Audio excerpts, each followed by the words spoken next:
bonsoir à tous, bienvenue sur Public Sénat, ravi de vous retrouver pour un nouveau numéro d'Allons plus loin. Nous sommes ensemble en direct pendant 2 heures. On va donc prendre le temps d'analyser et de questionner toute l'actualité politique et parlementaire. On va d'abord le faire avec notre invité du jour, c'est Jean-Marc Gabouty, bienvenue, merci d'avoir accepté notre invitation, vice-président du Sénat, sénateur RDSE de la Haute-Vienne. RDSE, c'est Rassemblement démocratique et social européen, et vous réagirez notamment aux tensions sociales qui marquent cette semaine. Durant ces 2 heures, nous recueillerons les réactions d'autres sénateurs et sénatrices. Ce sera au micro de Fanny Conquis. Et puis nous irons dans l'hémicycle du Sénat aujourd'hui avec Alice Bardot. Allons plus loin, c'est aussi le club. 3 intervenants qui ont des choses à vous dire. Avec nous aujourd'hui, Jonathan Dupriez. Bienvenue Jonathan. Retour sur l'angle d'attaque politique choisi par la Macronie pour s'en prendre à ceux qui vont manifester jeudi. Oui, à en croire LREM, RN et PS vont défiler côte à côte. On va décrypter ce raccourci de la Macronie. Le détail à suivre. Fabien Recker est aussi avec nous aujourd'hui dans ce club. Le Sénat frappe fort contre les fonctionnaires, Fabien. Oui, ou pour la droite sénatoriale, les fonctionnaires coûtent trop cher. Tam Tranui fait aussi partie de ce club aujourd'hui. Tam, bienvenue. Premières auditions de la commission d'enquête du Sénat sur la radicalisation. Oui, c'est ni le premier, ni certainement le dernier travail du Sénat sur ce sujet. On va en parler. On verra ça avec vous. Dans une demi-heure, Sénat en clair. Nous reviendrons sur la colère des agriculteurs qui semble s'être apaisée au contact d'Édouard Philippe. La FNSEA salue l'écoute et les engagements du Premier ministre ce matin. Elle se dit même favorable à la réforme des retraites. Est-ce pour autant la fin du conflit avec le gouvernement ? #ALPL si vous avez envie de réagir sur Twitter. Mais d'abord, cette semaine de fortes tensions sociales liées évidemment à la réforme des retraites. Les appels à rejoindre le mouvement du 5 décembre se multiplient. Transport, éducation, énergie, justice, hôpitaux et j'en passe. La France s'apprête-t-elle à vivre un jeudi noir ? Avant d'en parler, voyons comment les sénateurs voient tout cela. C'est avec Cécile Sixou. Des écoles fermées, 90% des trains à l'arrêt. La mobilisation du jeudi 5 décembre s'annonce très suivie. Les profs, les agents de la RATP, les cheminots seront dans la rue. Mais pas seulement, les sénateurs communistes comme Fabien Gay comptent aussi battre le pavé. C'est pas un jeudi noir qui s'annonce, c'est un jeudi rouge de colère sociale, c'est un jeudi jaune avec les gilets, c'est un jeudi vert de toutes celles et ceux qui manifestent pour le climat. C'est la convergence de toutes ces luttes-là, c'est un jeudi arc-en-ciel. Moi j'ai beaucoup de joie à me retrouver dans la rue avec toutes celles et ceux qui luttent dans ce pays. Les socialistes aussi iront manifester. S'ils ne connaissent pas encore le contenu précis de la réforme des retraites, ils veulent dire non à 2 points sur lesquels le gouvernement ne souhaite pas transiger, la suppression des régimes spéciaux et le régime universel par points. Il faut que le gouvernement comprenne que cette grève, c'est le début sûrement d'une expression politique et syndicale et sociale visant à non pas le faire plier, on n'est pas là dans une logique de rapport de force blanc ou noir, mais pour l'amener au dialogue, ce qui n'a pas été le cas pendant 2 ans et demi. La balle va être dans le camp du gouvernement. Ils veulent se montrer inflexibles, ils pratiquent même une certaine gloriole de cette inflexibilité. Eh bien, c'est à lui de dire à un moment donné, on va négocier. Comme la gauche, la droite critique la réforme du gouvernement, mais aussi les grévistes. Ce sont tous les citoyens qui vont être empoisonnés et qui ne vont pas pouvoir travailler sur cette journée. Je trouve que le droit de grève doit se limiter aussi au droit des gens de pouvoir travailler. Est-ce que le gouvernement s'y prend bien ? La réponse est non. Parce que quand on dit que ceux qui vont faire grève et tout sont des privilégiés, qui ne pensent qu'à eux, très franchement, si on veut exaspérer les gens, c'est très bien comme point de départ. À cause de la grève en tout cas, il n'y aura pas de séance jeudi à l'Assemblée nationale. Le Sénat, lui, compte maintenir ses travaux. Allons plus loin donc avec vous, Jean-Marc Gabouty. On a entendu plein de réactions, de plein de sénateurs, des réactions assez différentes. De laquelle vous vous rapprochez le plus, si tant est que vous vous rapprochiez de l'une d'entre elles ? Alors, si vous voulez, sur le problème des retraites, sur le problème de la grève, d'abord, c'est une grève par anticipation. C'est une grève de crainte parce qu'on ne sait pas bien ce qu'il y a dans la réforme. Voilà. Et donc, chacun a ses craintes par rapport à cette réforme. Donc, grève illégitime, d'après vous, puisque nous n'avons pas le texte ? Non, elle n'est pas illégitime. Moi, je ne dis pas qu'une grève est illégitime. C'est un jour, je dirais, ça peut être un coup de semonce, ça peut être aussi l'expression d'un désarroi, ça peut être aussi un appel, finalement, à négocier. Donc, il ne faut pas le voir de manière totalement négative. Ce qui suivrait pourrait l'être. Mais cette journée journée. C'est-à-dire que vous l'appréhendez finalement avec un peu de sérénité. Écoutez, la réforme des retraites, c'est quelque chose, il faut absolument la faire. Sinon, on va dans le mur. C'est le premier point qu'il faut poser. Bon. Ensuite, le gouvernement a posé des principes qui, eux, me paraissent clairs, c'est-à-dire une convergence avec une disparition des régimes spéciaux, progressifs d'ailleurs. C'est justement cette phase de transition qui fait partie de ce qui est négociable. Ensuite, un système universel.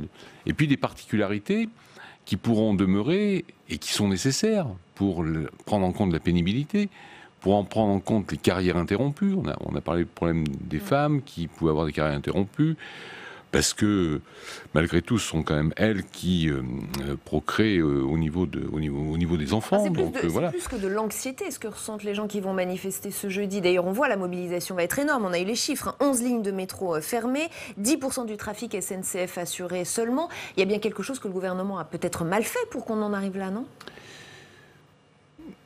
Peut-être que le gouvernement a eu des hésitations sur la manière d'amener la réforme, en disant dans un premier temps on va aller assez vite, ensuite avec la crise des gilets jaunes, on va dialoguer au maximum avec quelques petites dissonances en fonction des ministres ou des propos qui ont été interprétés différemment.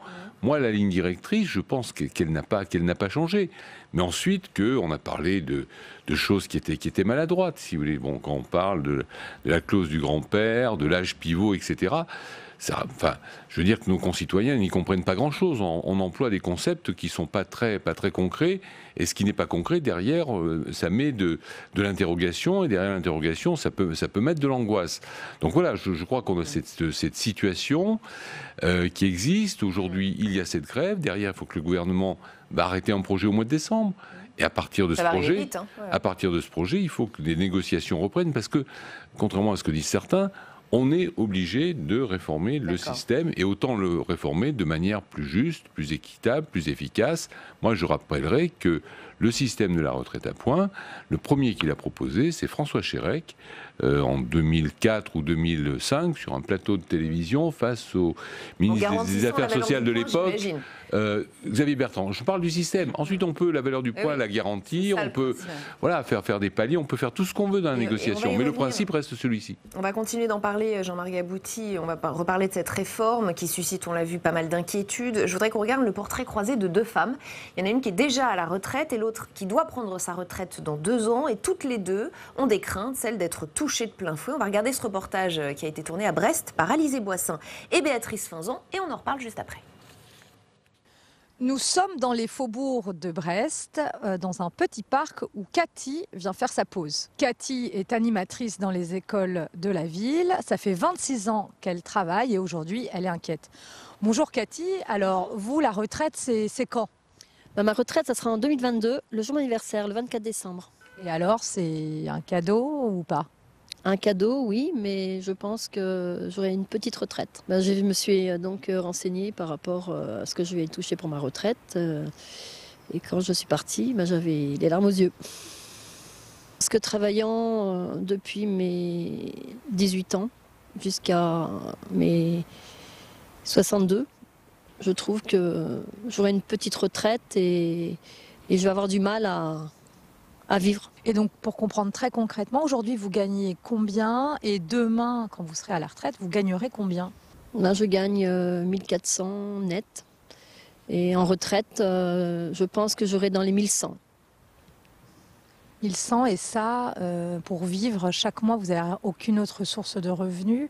Vous êtes toute seule, donc c'est quelque chose qui vous angoisse beaucoup. Oui, je suis seule et je me dis finalement... pourquoi j'ai travaillé autant d'années pour arriver en retraite et survivre et non pas vivre. Comment vous allez faire ? Je pense que je vais être obligée de travailler 2 ans de plus. Et ça ne sera pas 62, ça sera 64. Merci beaucoup Cathy pour votre témoignage et à jeudi alors. Jeudi 5 décembre, venez nombreux. Au revoir.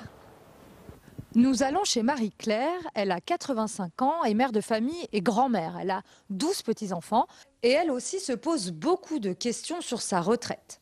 Quelle est votre inquiétude principale aujourd'hui par rapport à cette réforme des retraites ?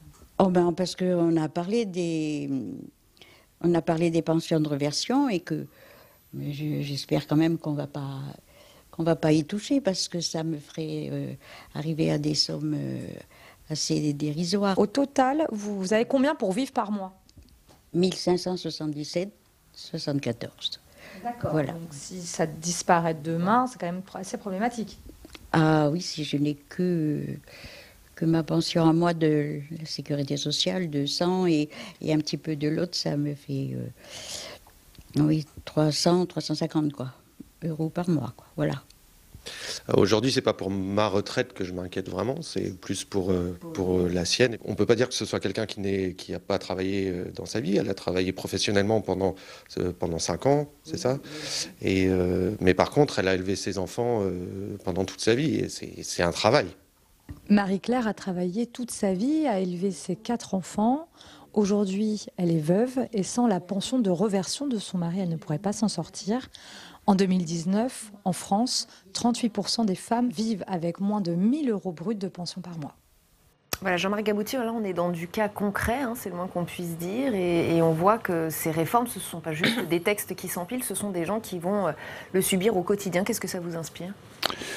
Bon, je crois que ceux qui sont aujourd'hui à la retraite, ça c'est bien clair. Apparemment, ça ne l'est pas pour un certain nombre de personnes, ou du moins ça ne l'est pas suffisamment exprimé. Ceux qui sont à la retraite, ça ne changera rien pour eux. Je veux dire, bon, c'est ceux qui arrivent éventuellement à la retraite. Alors aujourd'hui, ce n'est pas défini, c'est-à-dire à partir de quel âge, effectivement, cela va avoir un impact sur les nouveaux retraités. Ça fait partie de la négociation. C'est vrai que le gouvernement n'a pas précisé, a laissé entendre plusieurs choses. Donc, je crois que c'est normal. Si vous voulez, si un gouvernement donne des choses trop précises, le reproche qui lui est fait, c'est de dire tout est ficelé, il n'y a plus rien à négocier, il n'y a pas de négociation sociale, etc. Bon, s'il donne des choses où il reste une marge de négociation, on dit au gouvernement, oui, mais votre système, on ne sait pas où on va, vous nous roulez dans la farine, c'est du flou, etc. Donc c'est vrai que c'est toujours difficile entre les deux de trouver, je dirais, la bonne tonalité et la bonne position pour faire comprendre qu'il y a des choses sur lesquelles le gouvernement ne bougera pas, c'est-à-dire les principes, la nécessité de faire la réforme, le maintien d'une... On parle quand même toujours d'une retraite par répartition. Et la fin des régimes spéciaux. Voilà. La fin des 42 et la fin des régimes spéciaux. À mon avis, tout le reste peut être infléchi, peut être négociable. Alors, dans le cas d'un dialogue social avec les partenaires sociaux, bien entendu, mais aussi au niveau du Parlement. Je crois qu'il faudra que le Parlement n'aura pas le rôle principal, mais pourra apporter des ajustements sur certaines dispositions. Et on n'a pas fini d'en parler de cette réforme. Elle provoque aussi des passes d'armes politiques. C'est l'un des thèmes choisis par nos chroniqueurs du jour. C'est l'heure du club d'Allons plus loin.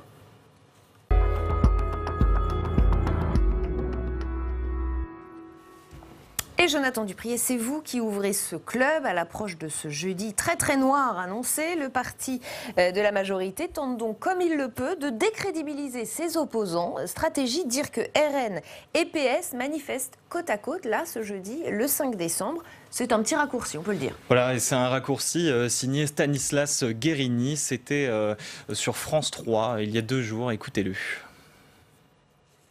C'est quand même un peu historique ce qui se passe. Le Rassemblement national sera aux côtés du Parti socialiste pour manifester là où la CFDT, qui est le partenaire historique des forces social-démocrates, n'appelle pas à la manifestation. Donc on voit bien qu'il y a une volonté finalement de faire converger toutes les colères, d'attiser tout ce qui va mal. Au bout du compte, d'après vous vous avez bien compris, tout ça est orienté contre la politique du gouvernement.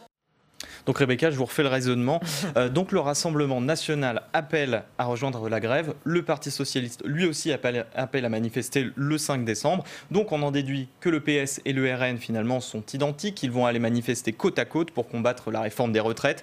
Et donc en creux, qu'est-ce que ça sous-entend ? Eh bien d'abord que les barrières idéologiques sont en train de tomber entre ces deux partis pourtant antagonistes, et aussi que quiconque irait manifester serait assimilé de facto aux populistes. Donc il y a un journaliste de Libération, je vais vous le donner, qui a résumé avec humour sur Twitter ce raisonnement. Voilà, ce raisonnement. Alors on le voit ici, Socrate est mort, les chats sont mortels, donc Socrate est un chat. Le problème, c'est que ces éléments de langage ont fait florès au gouvernement et que le ministre de l'Agriculture ne s'en est pas privé. Et presque mot pour mot, il a répété en fait ce que disait Stanislas Guérini il y a 2 jours, et c'était sur notre antenne hier soir. Écoutez-le. Ça fait drôle. C'est la première fois, je crois, dans l'histoire que ces deux organisations politiques défilent dans une manifestation. Je ne vais pas faire d'amalgame. Je trouve que c'est dommage que ça se passe comme ça. Je trouve surtout que c'est dommage que le Parti socialiste défile contre une réforme dont on n'a pas encore la teneur et globalement, qui est une réforme qui est très progressiste. Voilà, et vous, Jonathan, vous êtes allé ce matin prendre la température au groupe PS du Sénat.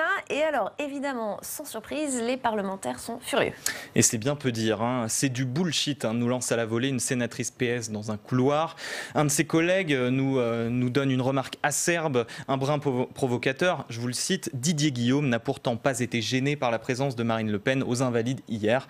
Ambiance donc, ces déclarations du ministre passent d'autant plus mal, hein, que Didier Guillaume était l'un des leurs pendant quasiment toute sa carrière politique, jusqu'à devenir même président du groupe PS au Sénat entre 2014 et 2018. Et donc ce matin, c'était un peu feu à volonté, hein, chez certains sénateurs comme Jérôme Durain. Il était au micro de Guillaume Jacot. Il n'y a rien à attendre des renégats et des traîtres. Hein. Donc voilà, si c'est tout ce qu'ils ont à dire, franchement, c'est d'une médiocrité absolue. Enfin, parce que la réalité quand même, c'est qu'aujourd'hui... c'est quoi, c'est 53-47 et on a Macron-Le Pen dans ce sens-là. La prochaine fois, on l'aura dans l'autre sens. Continuons à jouer à ça. Continuons à jouer à ça. Moi, j'avoue que c'est une espèce de colère froide qui m'anime. Si c'est le seul argument de Stanislas Guerini, Didier Guillaume et qu'on sort, alors vraiment, c'est qu'on est tombé bien bas. Et bien sûr, le PS réfute avec force, hein, toute convergence avec le RN. Les socialistes furibards préfèrent renvoyer le parti présidentiel devant ces contradictions. Le premier secrétaire du PS, Olivier Faure notamment, ne manque pas ainsi de rappeler à En Marche qu'ils ont voté le projet de loi Asile et Immigration avec les voix du RN. Et dans les rangs du RN, je précise qu'on va plutôt manifester à reculons. Jean-Marc Gabouty, vous comprenez la colère de vos collègues socialistes quand on sous-entend qu'ils marchent côte à côte avec le Rassemblement national parce qu'ils appellent à manifester le même jour contre une même réforme ? Oui et non. Oui, parce qu'il n'y a pas d'amalgame, et Didier Guillaume l'a dit. Il a dit je ne veux pas faire d'amalgame, et effectivement il n'y en a pas. Ensuite, voir le Parti socialiste aller dans une manifestation de ce type, il y a quelques années, ils ont dû assumer un certain nombre de textes, un certain nombre de lois, un certain nombre de mesures, le CICE pour la compétitivité de l'économie et des entreprises, la loi El Khomri dont moi-même j'ai été rapporteur. Aujourd'hui, l'approche qui est faite dans cette réforme des retraites, elle n'est pas moins sociale ou plus sociale que la loi El Khomri. Ah, donc là, vous pointez une incohérence de la part du Parti socialiste. Ils sont totalement incohérents. Ils ont quitté le pouvoir il y a peu de temps, mais ils ont vite oublié ce que c'est l'exercice du pouvoir. Donc, de leur part, participer à cette manifestation, c'est leur droit. Je trouve que c'est pas... c'est une rivalité avec la France insoumise, principalement, en disant, voilà, c'est nous qui représentons le mieux la gauche. Donc, ils font de la politique. Et c'est pas très naturel chez un parti de gouvernement, sur une grève qui a un caractère de mauvaise humeur, de mécontentement, mais qui a quand même un caractère préventif, qui n'est pas sur les valeurs, qui reste quand même sur des systèmes économiques, des différentes options. Quant à faire le rapprochement avec ce qui s'est passé aux Invalides et puis une manifestation, etc., je trouve ça quand même assez déplacé. Allez, Fabien Recker, on continue avec vous. Vous allez nous parler du budget de la fonction publique qui était donc en discussion hier au Sénat. Exactement, Rebecca. On sait qu'à droite, on est attaché aux traditions et ça se vérifie au Sénat. À chaque examen du budget, ça ne loupe pas. La majorité de la droite et du centre dépose une série d'amendements visant les fonctionnaires. Trop nombreux, trop coûteux selon elle.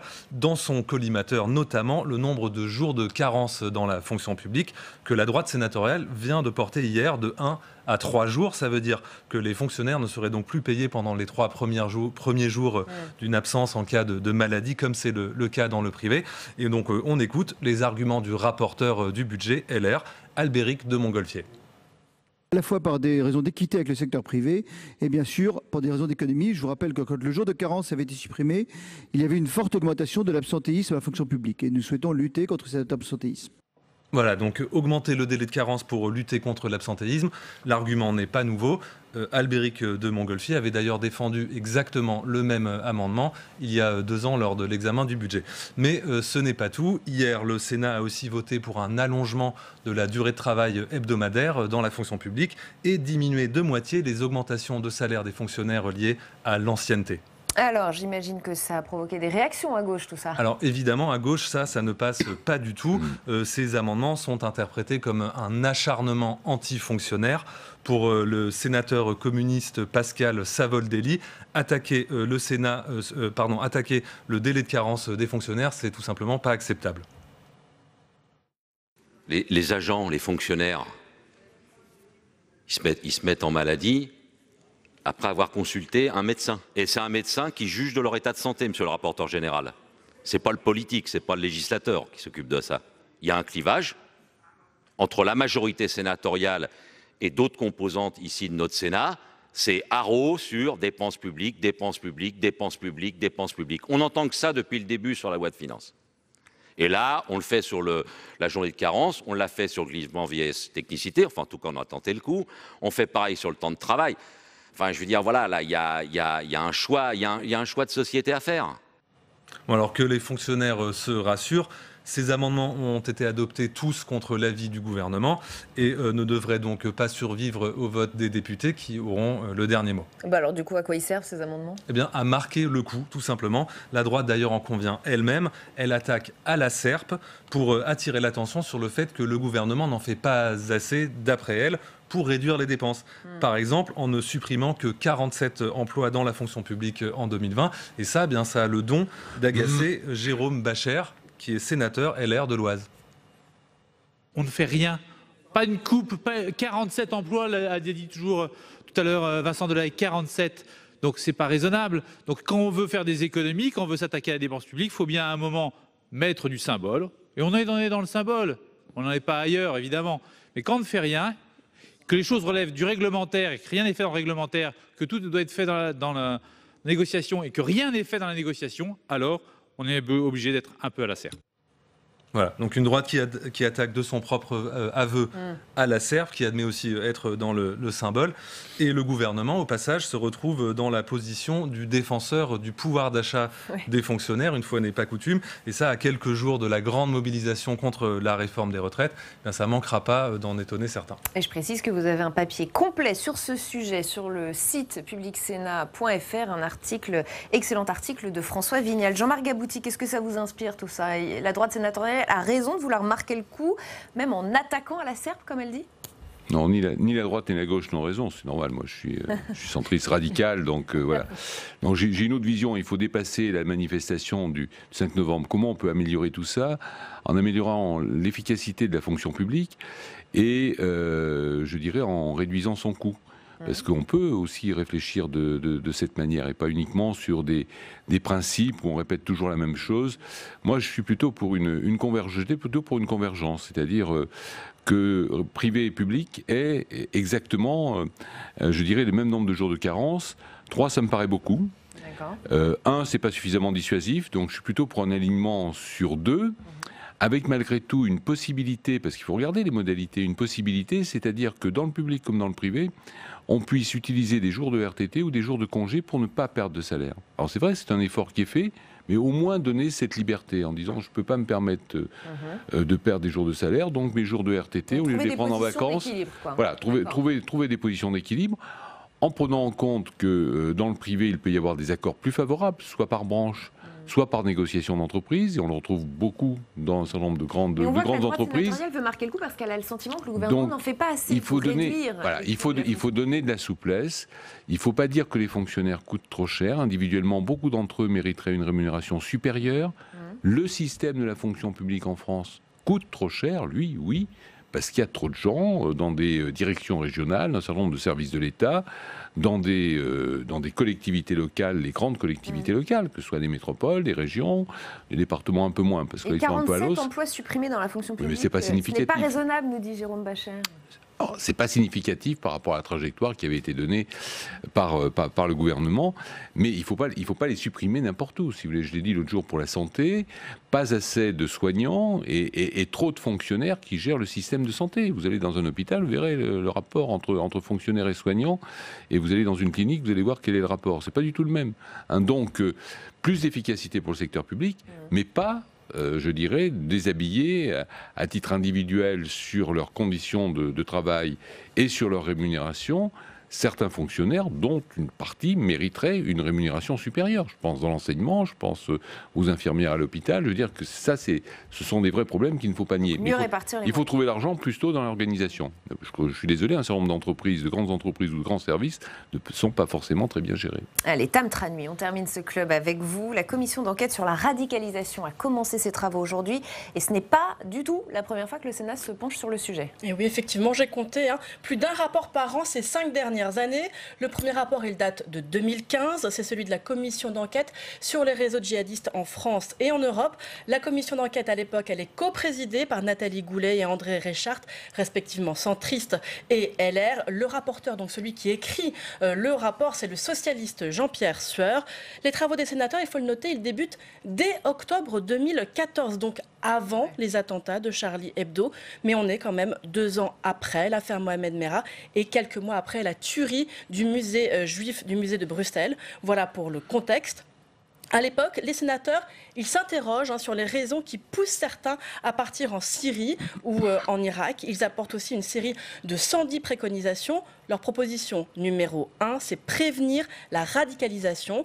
Le rapport finalement est adopté à l'unanimité, mais la droite finit par se désolidariser parce qu'il y a des sujets qui n'avaient pas été abordés. Écoutez Nathalie Goulet qui revient sur la fin de ce rapport en eau de boudin. La commission d'enquête s'est heurtée. Vous allez comprendre tout de suite, chaque fois qu'on est arrivé à... Bon, il y a de la radicalisation, mais comment sont formés les imams ?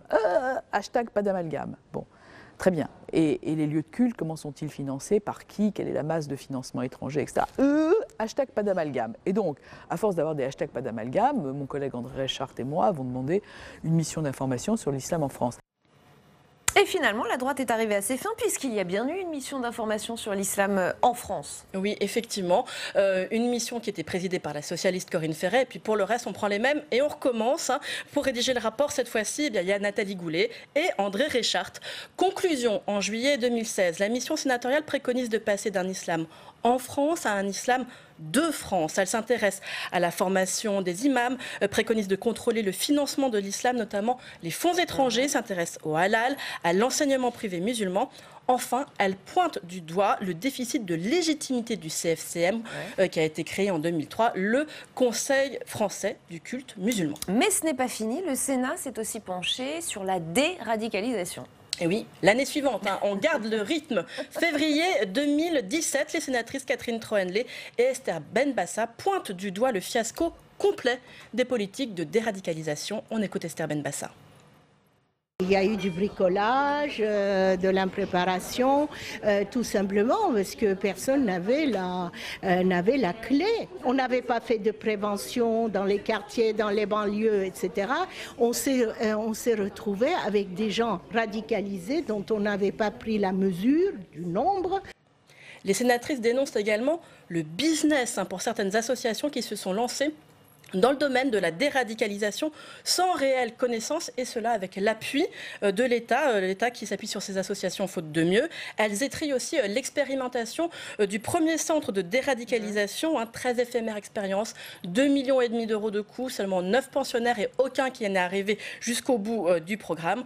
Enfin, le rapport montre que la prison, c'est un vecteur de radicalisation très important. Et notez qu'outre ces rapports, il y a eu un rapport de Jean-Marie Bockel et de Luc Carvounas 2017 sur la prévention de la radicalisation et les collectivités. Un groupe de travail sur l'amélioration des fiches S.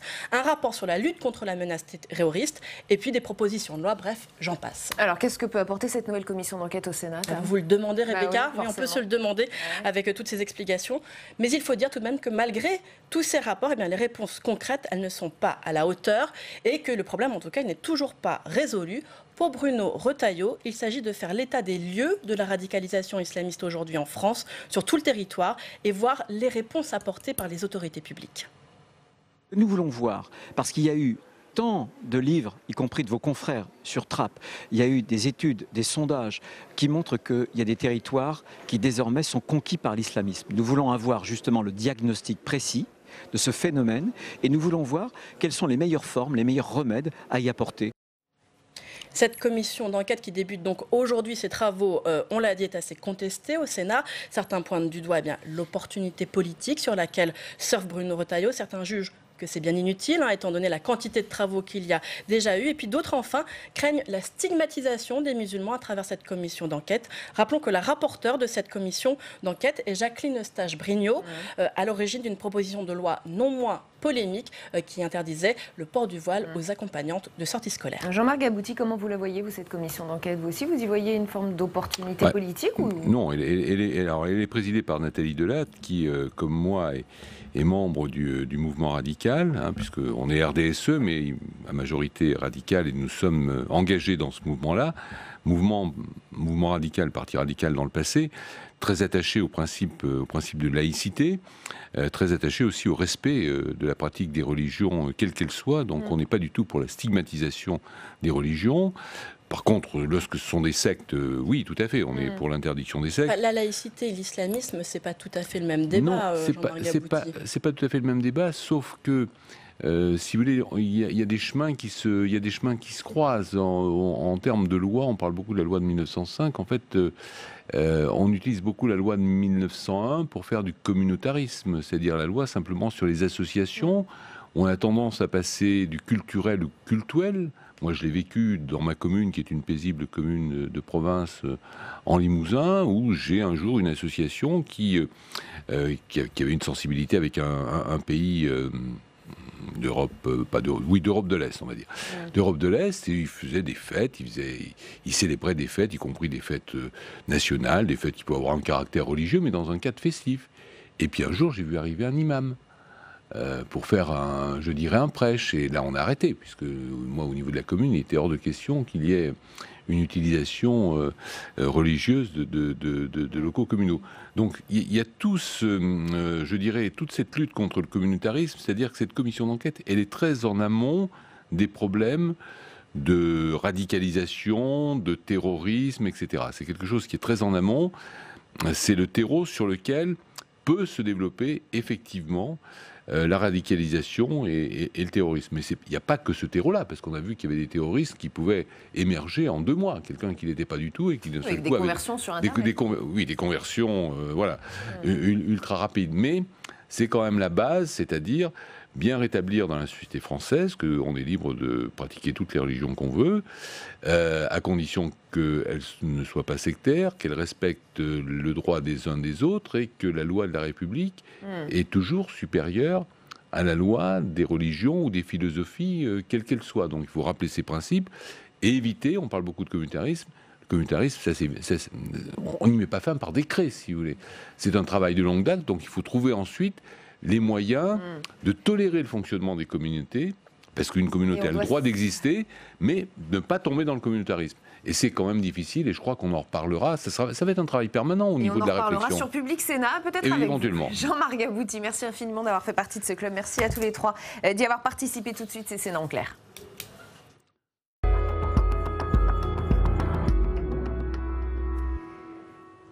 Sénat en clair consacré cet après-midi à la grogne des agriculteurs, si tant est qu'il y ait encore une grogne. Il semblerait que l'exécutif ait entendu leurs revendications. Il rencontrait Édouard Philippe ce matin et la FNSEA dit avoir obtenu des garanties sur pas mal de points. Le gouvernement a-t-il réussi à éteindre cette contestation? On en parle après les explications de Marion Vigru. Les syndicats voulaient de l'écoute et des engagements clairs et ils estiment avoir été entendus par le Premier ministre. Une semaine après la manifestation, 1000 tracteurs pour bloquer Paris. Les sujets posés sur la table étaient nombreux. Premier d'entre eux, la question des produits phytosanitaires. Nous avons fait le point sur le débat hystérisé auquel nous assistons aujourd'hui, où il n'y a plus suffisamment de prise de recul et de rationalité. Et nous avons souhaité que ce qui puisse prévaloir par rapport aux décisions qui vont être prises, ce soit la science, toute la science, rien que la science. Autre point sensible abordé, l'agribashing. Nous souhaitons, nous, que sur les sujets agricoles, il y ait plus de considération et de respect. Les critiques en direction de l'agriculture pèsent énormément. Il y a un crescendo d'actions désagréables. Ces dernières semaines, plusieurs fermes ont été la cible d'attaques. Toute intrusion sera désormais sanctionnée au titre du délit d'entrave. La question du revenu des agriculteurs a également été évoquée. Et pour les syndicats, cela passe par une application réelle et stricte de la loi Egalim. Le Premier ministre s'est engagé à revoir avec Bercy pour appliquer plus les sanctions. Les sanctions sur la fraude à l'étiquetage, et puis la fraude sur les relations commerciales. Parce que ces états généraux de l'alimentation, elles doivent aboutir clairement en euros dans les cours de ferme. Sinon, demain, on n'aura plus de paysans. L'État s'engage à rappeler à l'ordre industriels et distributeurs. Autre motif de satisfaction pour la délégation. Il n'y a plus de sujet et de discussion sur le Mercosur en France. Mais le CETA, il ne sera pas signé, il ne sera pas ratifié. Sur le CETA, on attend très prochainement le retour au Sénat. Quant à la question des retraites, la FNSEA et les jeunes agriculteurs soutiennent la réforme engagée par le gouvernement. Ils ne s'associent donc pas au mouvement du 5 décembre. Et avec nous pour Sénat en clair cet après-midi, Sophie Prima, bienvenue. Vous êtes sénatrice LR des Yvelines, présidente de la Commission des affaires économiques. Henri Cabanel, bienvenue à vous également, sénateur RDSE de l'Hérault, membre du groupe d'études agriculture et alimentation. Et vous présentez cette semaine, je crois, une proposition de loi sur le suicide des agriculteurs. Et je précise que vous êtes viticulteur de profession. Daniel Prieur, bienvenue à vous également. Vous êtes secrétaire général adjoint à la FNSEA, Fédération nationale des syndicats d'exploitants agricoles. Et Jérémy De Serle est également avec nous. Bienvenue, vous êtes eurodéputé pour La République En Marche, membre de la Commission de l'agriculture et du développement rural, ancien président des jeunes agriculteurs. Merci à tous les quatre d'être ici. Daniel Prieur, on vient d'entendre la FNSEA plutôt satisfaite de son entretien avec Édouard Philippe. Christiane Lambert parle d'écoute, d'engagement. Est-ce que ça y est, les agriculteurs sont rassurés par ce gouvernement? Est-ce que ça veut dire que la grogne est un peu terminée, le mouvement est terminé, voire ou suspendu? Alors, on a dit la semaine dernière que le mouvement était suspendu. Exactement, mais est-ce qu'aujourd'hui il est terminé alors ? En l'attente donc de ce rendez-vous qui a eu lieu ce matin. Eh oui. Ce que je sais, moi, des éléments qui ont filtré de ce rendez-vous, c'est qu'il y a eu de l'écoute. L'agriculture attendait de l'écoute parce que les moments étaient graves sur un certain nombre de productions, sur un certain regard qui était un regard faussé sur l'agriculture, et je crois qu'ils ont trouvé les éléments de langage, les mots qui allaient bien pour se causer et se comprendre. Après, on n'a pas tout réglé en matière économique. On a une loi Egalim qui a été votée. Ouais. Il y a encore beaucoup de chemin à faire. Ouais. Le président Macron avait parlé de ruissellement. Moi, comme beaucoup de paysans, le ruissellement n'est pas au rendez-vous. Malgré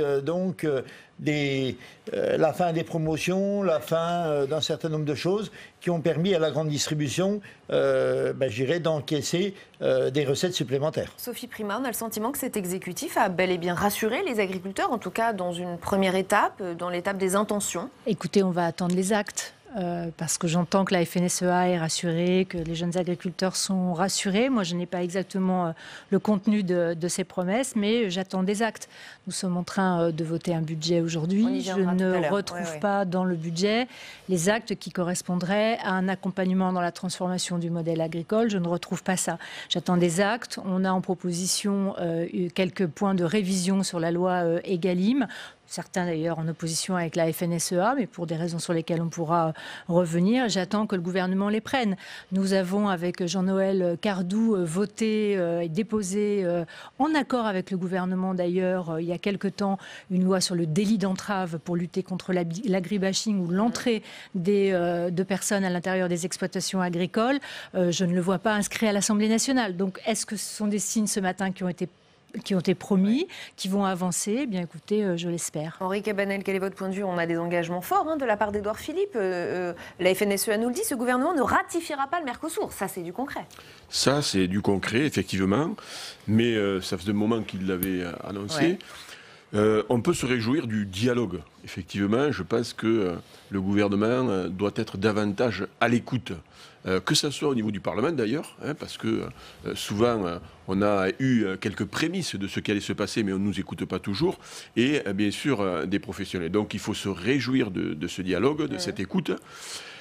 Dommage qu'il faille attendre que les agriculteurs manifestent pour après les écouter. Je pense qu'une démarche inverse aurait été la bienvenue.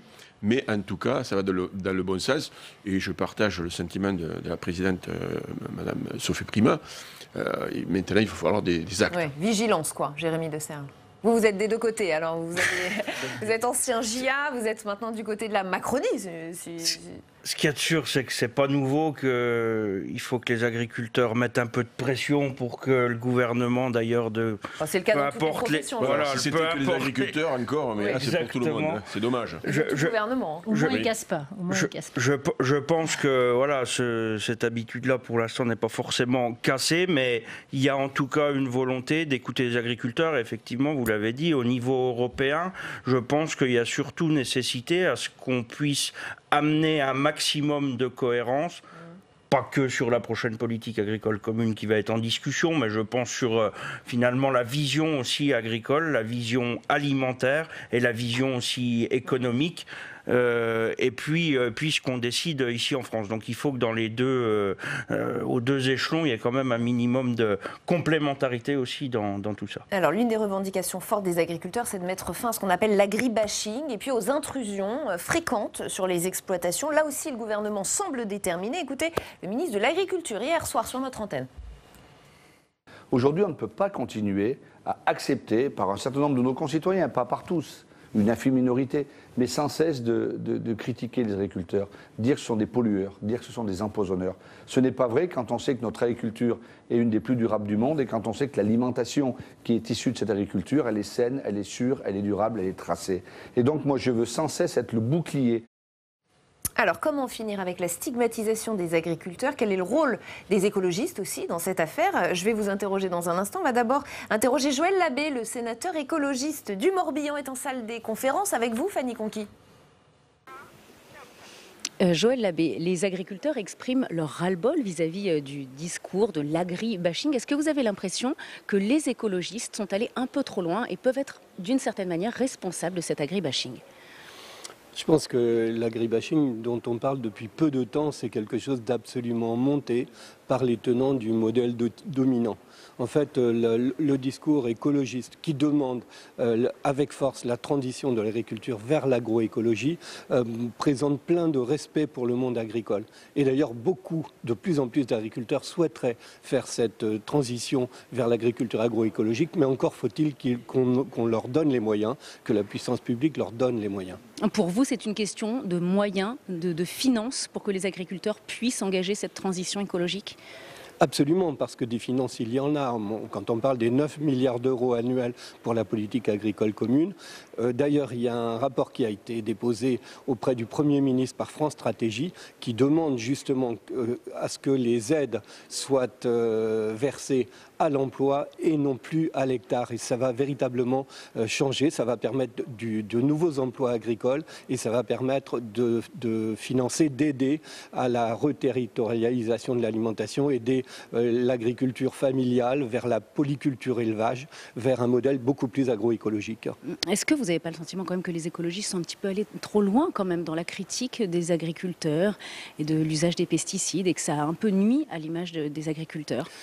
Alors, je crois qu'il faut qu'on arrête de dire ça. Ce n'est pas les agriculteurs qui sont critiqués, ce sont les produits qui sont utilisés. Et avec ces produits, il faut en finir parce qu'il ne faut quand même pas oublier qu'on est en situation d'urgence à la fois climatique, biodiversité et santé. Donc, dans l'intérêt de l'ensemble du monde agricole, il est urgent de faire la transition. Et pour vous, la majorité des agriculteurs sont favorables à cette évolution ?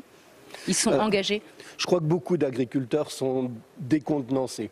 Ce que je vois, c'est qu'il y a un modèle agricole dominant qui représente en gros 25% des agriculteurs seulement. Et qui là maintient ce modèle coûte que coûte et ne souhaite visiblement pas en changer. Donc il y a une forme de rapport de force entre une partie des agriculteurs et la population qui aspire à ce véritable changement qui est une nécessité. Merci Joël Labbé d'avoir répondu à mes questions. Merci beaucoup Fanny, cette intervention fait beaucoup réagir. Daniel Prieur. Oui, moi, Joël, on le connaît bien. Il est du siècle dernier, quoi. Mais vraiment du siècle dernier. Parce que si il n'était pas simplement à caresser son électorat, mais qu'il aille auprès des agriculteurs, je pense qu'il verrait qu'il y a beaucoup de gens qui sont engagés dans différentes formes de transition. Il y a quelques années, avec un homme politique que tout le monde connaît, qui était au niveau européen, Pierre Moscovici, ma chambre d'agriculture, on a engagé une petite coopérative sur le pays de Montbéliard. Ça a peu à tout transformer le lait du pays de Montbéliard. Mais il y a des gens qui étaient en lait qu'on qualifie de standard, qui ont touché quasiment les prix du lait de l'AOC en travaillant sur de la consommation directe et sur du produit bien identifié, bien tracé. Aujourd'hui, cette COP, c'est un Bourguignon qui l'a repris et qui développe des choses autour de l'agriculture biologique et autour de l'identification des produits. Quand je vais en Vendée, je vois les agriculteurs de la FDSEA, ceux que Joël Labbé critique toujours, qui ont fait une marque à eux qui s'appelle Juste et Vendéens. Quand je vais dans la région Nord, je vois les mêmes démarches. Donc, quelque part, il y a des gens du passé et puis il y a des gens de l'avenir. Et moi, même si je suis dans la tendance majoritaire, je sais que je représente les gens de l'avenir. Donc Jérémy de Serles, il y a une responsabilité des écologistes dans cet agribashing ?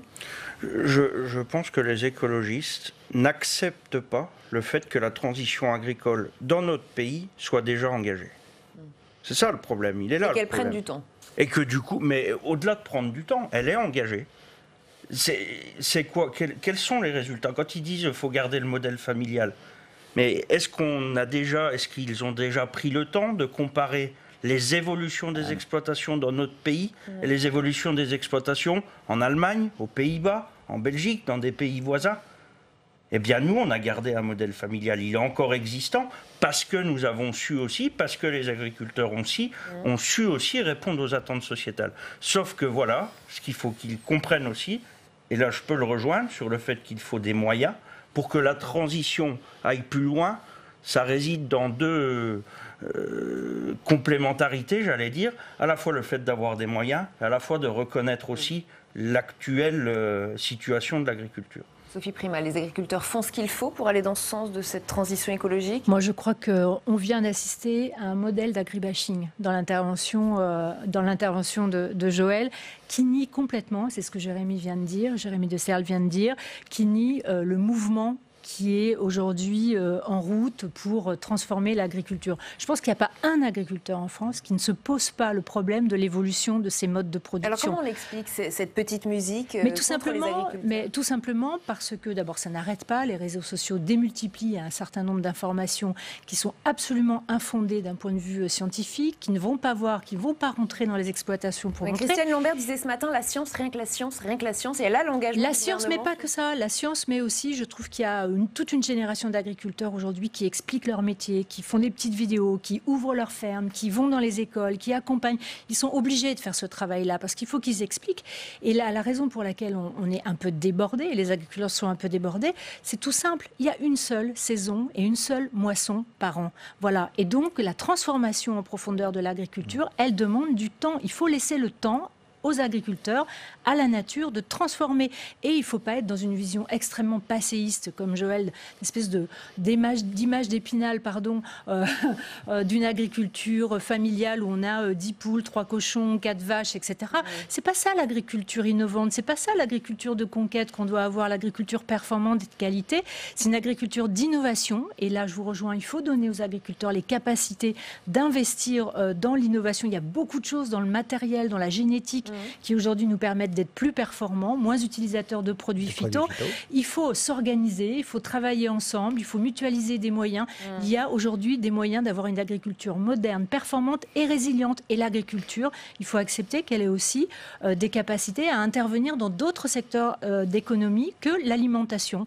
L'énergie est un secteur sur lequel les agriculteurs peuvent tout à fait investir et améliorer la résilience de leur exploitation, par exemple. Henri Cabanel, vous êtes d'accord avec tout cela ? Je suis en partie d'accord avec tout ça, mais je vais quand même prendre la défense de mon collègue Joël Labbé parce qu'il est fidèle à lui-même et il a des convictions qu'il mène jusqu'au bout, quels que soient les gouvernements.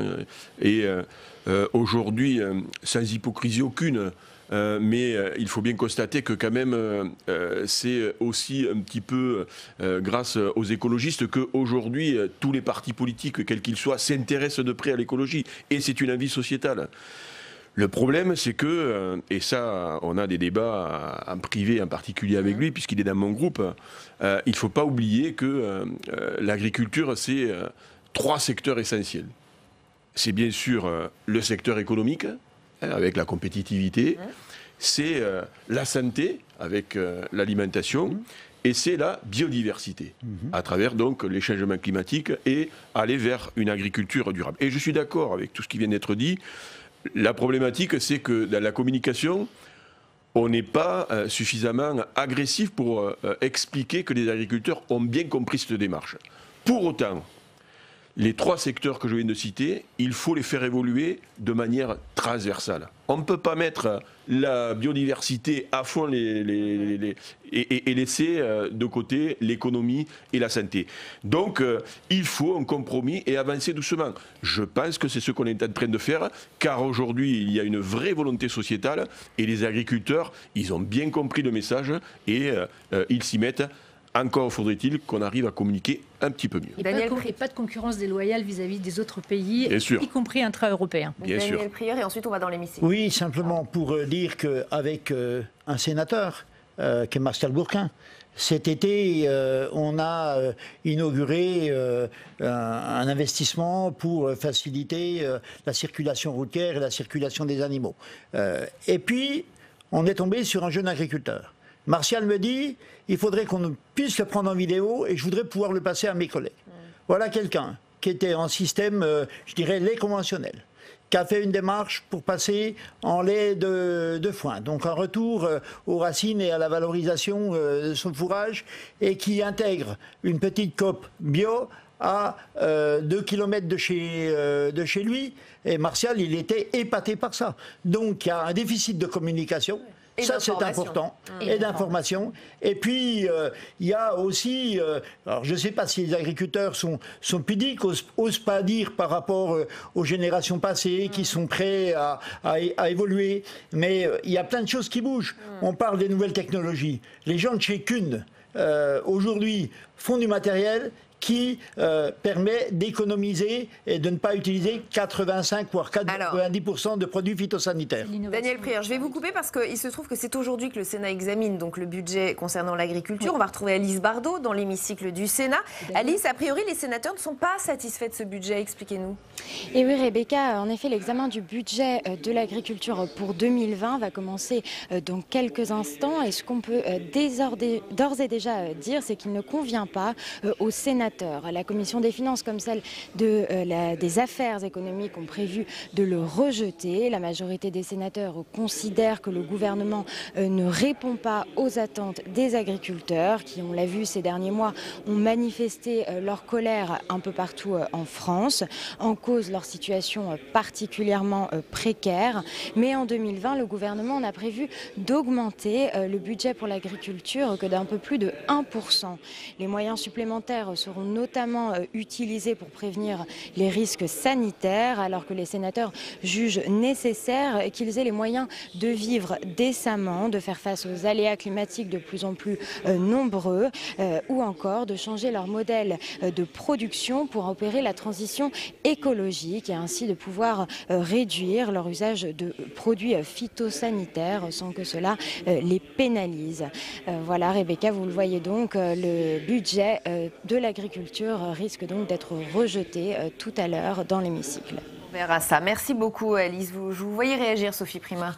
Oui, il n'y a pas d'augmentation en réalité du budget de l'agriculture, parce qu'en fait, il s'agit de réengagement de budget, notamment sur les mesures agro-environnementales et climatiques. Si 1%, il est faux. Eh bien, c'est pas qu'il est faux, mais c'est du réengagement. Donc, c'est du 1% de façade, et derrière, il n'y a pas en fait un investissement. Nous, on aurait souhaité voir un budget qui soit en cohérence avec les paroles qui sont dites là, et en particulier sur l'innovation. Vous savez qu'on a eu très peur pour les budgets des chambres d'agriculture. Il y a eu tout le monde, c'est une mobilisation, merci, une mobilisation très forte à la fois des députés et des sénateurs, et puis bien sûr des organisations agricoles, à la fois sur le budget parce qu'il manquait 45 millions, mais aussi sur, on ne voulait pas que ce soit régionalisé, considérant qu'en fait les chambres d'agriculture sont au cœur d'un système d'accompagnement justement sur la transition. Donc pas d'accompagnement, donc on a récupéré ça, mais on a très peur pour le CASDAR, on voit rien sur l'innovation, et les budgets qui sont en hausse sont en fait de la redistribution des budgets de l'année dernière manière. Donc il y a un faux semblant là qui nous semble. Et alors là, je vais me tourner vers Jérémy abusif. Desserres. Alors vous parliez vous-même de plus de moyens, vous disiez que c'était nécessaire et on s'aperçoit que finalement, dans le budget, ils ne sont pas là les moyens. Je vais parler de moyens, mais on a beaucoup parlé de pression aussi. La pression qui est mise sur les agriculteurs et que les agriculteurs ressentent, elle est aussi existante dans le monde politique. Et le budget, il est aussi en cohérence avec la pression politique qui est mise par justement des partis ou en tout cas des puissances aussi politiques qui demandent à ce que le budget agricole ne soit pas relevé. Donc, le fait parlez de quoi exactement? De quoi? De lobby? De lobby, non, mais en tout cas, les partis politiques mettent pas les moyens les plus élevés sur le budget agricole. Si on prend par exemple en Europe, le budget de la politique agricole commune, pour l'instant, va plutôt vers une baisse. Donc, ce qu'on ressent là, c'est qu'il faut aussi que nous réussissions, c'est ce que le ministre de l'Agriculture s'attache à faire, c'est ce que les syndicats s'attachent à faire, que nous replacions l'agriculture dans le contexte, afin que le budget remonte. Tout ce qu'on se dit là, on est tous des agriculteurs, soit convaincus, soit de métier. Et donc nous souhaitons que ce budget remonte. Par contre, ce n'est pas le cas de tous les autres. Et voilà, il faut qu'on réussisse à replacer l'agriculture. Donc effectivement, moi aussi, j'aimerais mieux que le budget soit plus élevé. Mais c'est à moi aussi de convaincre, avec le ministre de l'Agriculture, avec tous ceux qui sont acteurs dans ce secteur, qu'il faut relever un peu le budget aussi pour répondre, comme l'a dit Henri Cabanel, à d'autres Daniel Prieur, ça vous fait peur de voir un budget qui ne monte pas, en fait? Ben, moi, il y a les aspects de budget, mais il y a les aspects de fléchage par rapport aux nouveaux enjeux. Parce que on a besoin de perspectives. Ça, c'est quand même l'élément crucial, c'est d'avoir des perspectives. Et on a été vent debout par rapport à un certain nombre d'accords internationaux. Moi, je veux bien toutes les paroles rassurantes sur le Mercosur. Je sais pas ce que. Vous demandez à voir. Attendez, je ne sais pas ce que Angela, parce que elle décide quand même. En tout cas, la FNSEA a eu les garanties d'Édouard Philippe ce matin. C'est quand même la plus grosse contribution. Elle aura financé la PAC. Est-ce qu'elle ne va pas dire je finance la PAC à une condition que je puisse exporter mes voitures? Il nous reste quand même être. Moi, je ne suis pas de la rosée de ce matin. Et Henri Cabanel, peut-être un mot de conclusion en 30 secondes. Je pense que l'ambition, elle n'y est pas parce que certes le budget se maintient ou est en légère augmentation comme on veut, mais il n'y aura pas d'agroécologie et de transition écologique sans les agriculteurs. Et pour que vraiment il y ait une ambition gouvernementale, il faut mettre le paquet sur la volonté, à travers des actes, à travers des budgets, de pouvoir faire cette transition écologique. Et on s'arrêtera sur cet appel. Merci à tous les quatre d'avoir participé à Sénat en clair. La suite de la LPL, c'est le match des idées, le grand débat. Mais d'abord, retour sur l'invité politique de Bonjour chez vous. Oriane Mancini recevait ce matin Jean-Christophe Lagarde, président de l'UDI. Lutter contre la fraude fiscale a permis de récolter 1,6 milliard d'euros supplémentaires cette année. Oui, très bien, mais la réalité, c'est que la Cour des comptes montre qu'on a 1,5 milliard, je crois, de moins de rentrées dans la lutte contre la fraude fiscale que les années précédentes. Donc ça veut dire que cette fraude, elle s'organise, qu'elle utilise la complexité de notre système fiscal. Et là, il y a besoin, de notre point de vue, il y a besoin d'une remise à plat complète du système fiscal français, qui est à la fois trop complexe, inefficace et souvent inéquitable. Cette remise à plat, elle n'est pas en chantier aujourd'hui par le gouvernement, je pense qu'elle sera nécessaire. Elle serait la première arme de la lutte contre la fraude fiscale. En attendant, c'est la mobilisation politique, la mobilisation interministérielle et de nouveaux moyens, notamment des exemples pris à l'étranger. Mais il ne faut pas faire rêver les Français, ça ne se fait pas en un jour, il faut 2-3 ans pour arriver à devenir réellement efficace sur le sujet. Vous souhaitez à partir du moment où il y aura une impulsion politique. Vous souhaitez créer une commission d'enquête sur la fraude sociale. Est-ce que vous pouvez nous expliquer pourquoi? Et quel sera le but? Bien sûr. Le Premier ministre a nommé 2 parlementaires en mission, dont notre amie Nathalie Goulet, sénatrice, sur l'évaluation et la caractérisation de la fraude sociale.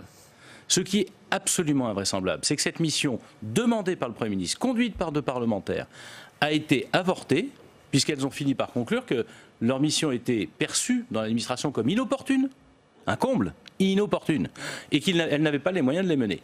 Pourquoi? Parce qu'un certain nombre de fonctionnaires ont refusé de répondre aux questions des parlementaires. C'est-à-dire que c'est de la rébellion pure et simple. Moi, je dis une chose très simple.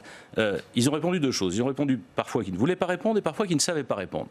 Alors, il y a deux solutions. Soit ils ne veulent pas répondre, c'est de la rébellion, de l'insubordination, ce n'est pas acceptable. Soit ils ne savent pas répondre et c'est de l'incompétence parce que ça veut dire qu'ils ne savent pas ce qu'ils font de notre argent.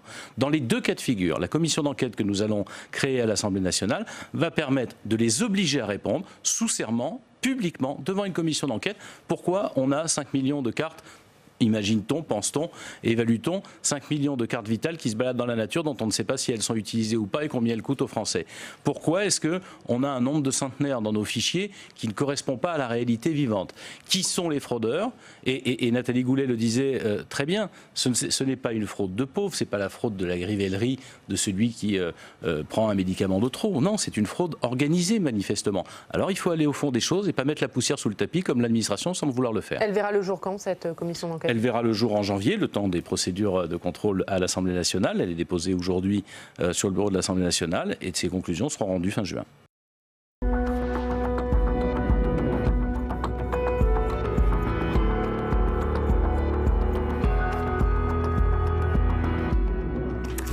Et bienvenue sur Public Sénat. Allons plus loin encore ce soir. Merci de nous rejoindre. Nous sommes ensemble pendant 1 heure. Voici le programme, c'est parti. Dans le grand débat, nous reviendrons sur le nouveau classement PISA, celui qui mesure les performances des systèmes éducatifs. Alors, les élèves français sont dans la moyenne, mais l'Hexagone se distingue encore et toujours par ses inégalités. Un élève défavorisé a 5 fois plus de risques d'être en difficulté en lecture qu'un élève d'un milieu social élevé.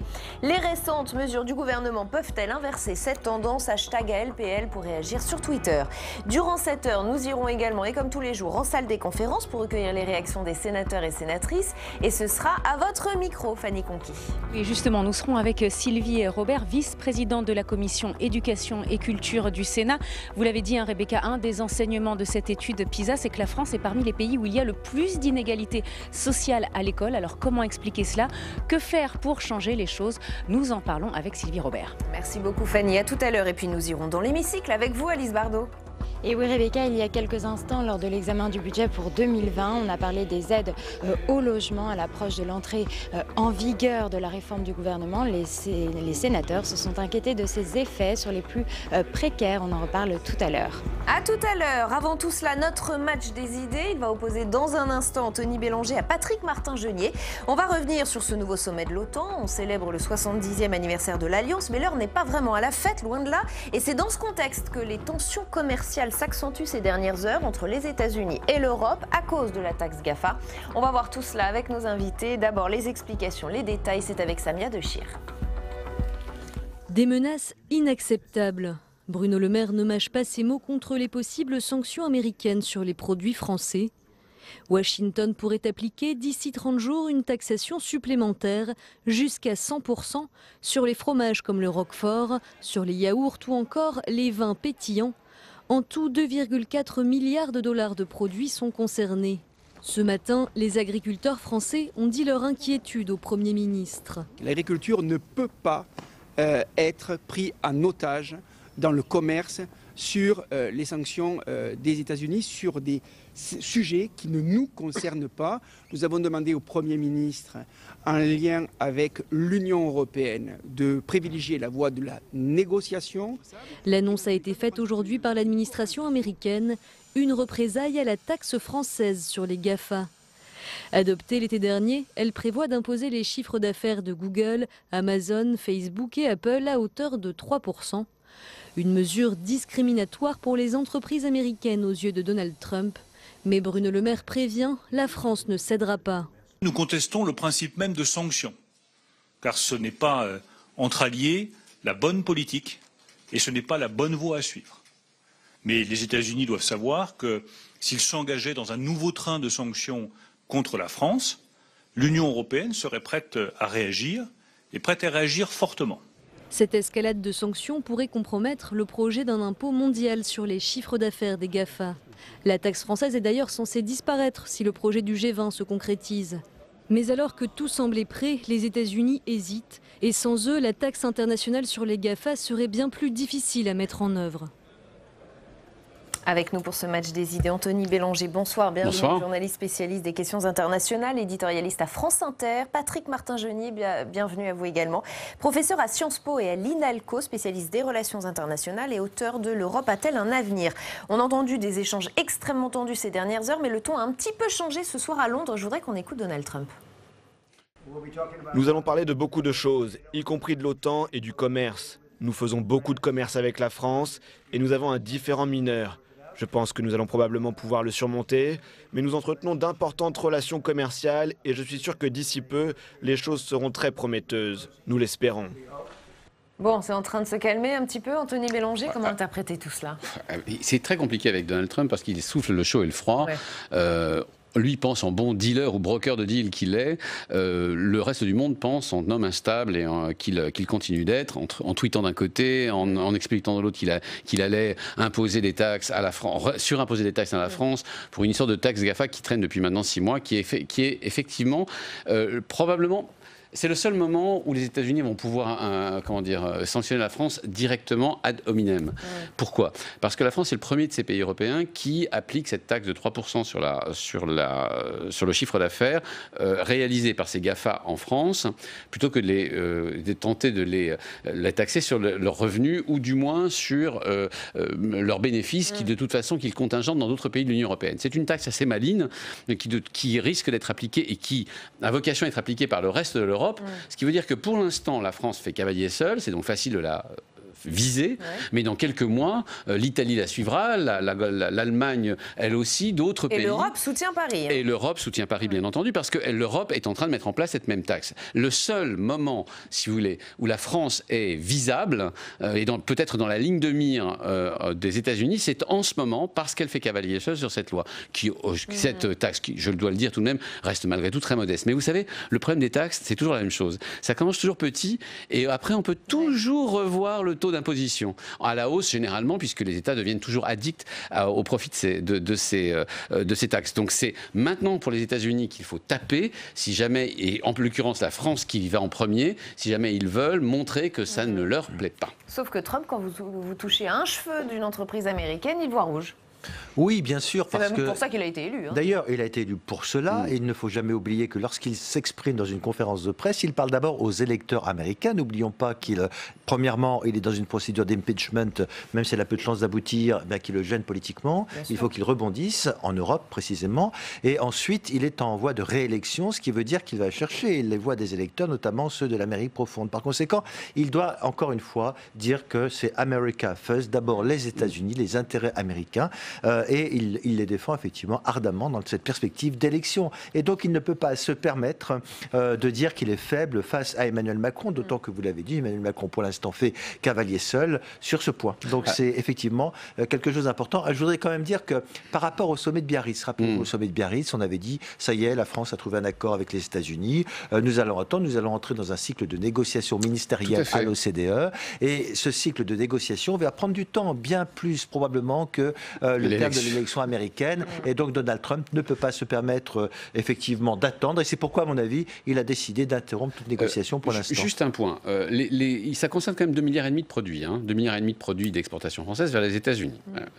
Il a par ailleurs décidé de taxer aussi 2 autres pays, vous le savez comme moi, on l'a appris, c'est le Brésil et l'Argentine sur des produits qu'ils exportent aux États-Unis, notamment le fer, l'acier et l'aluminium.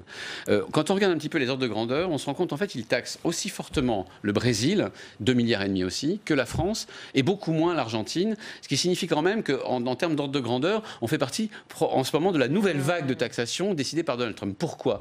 Parce qu'en fait, quand il doit surtaxer des produits avec la Chine, il a un problème stratégique, qui est que les États-Unis exportent énormément vers la Chine, comme ils en importent énormément. Et donc il doit entamer des négociations longues et compliquées, qui en plus risquent d'affecter profondément son économie.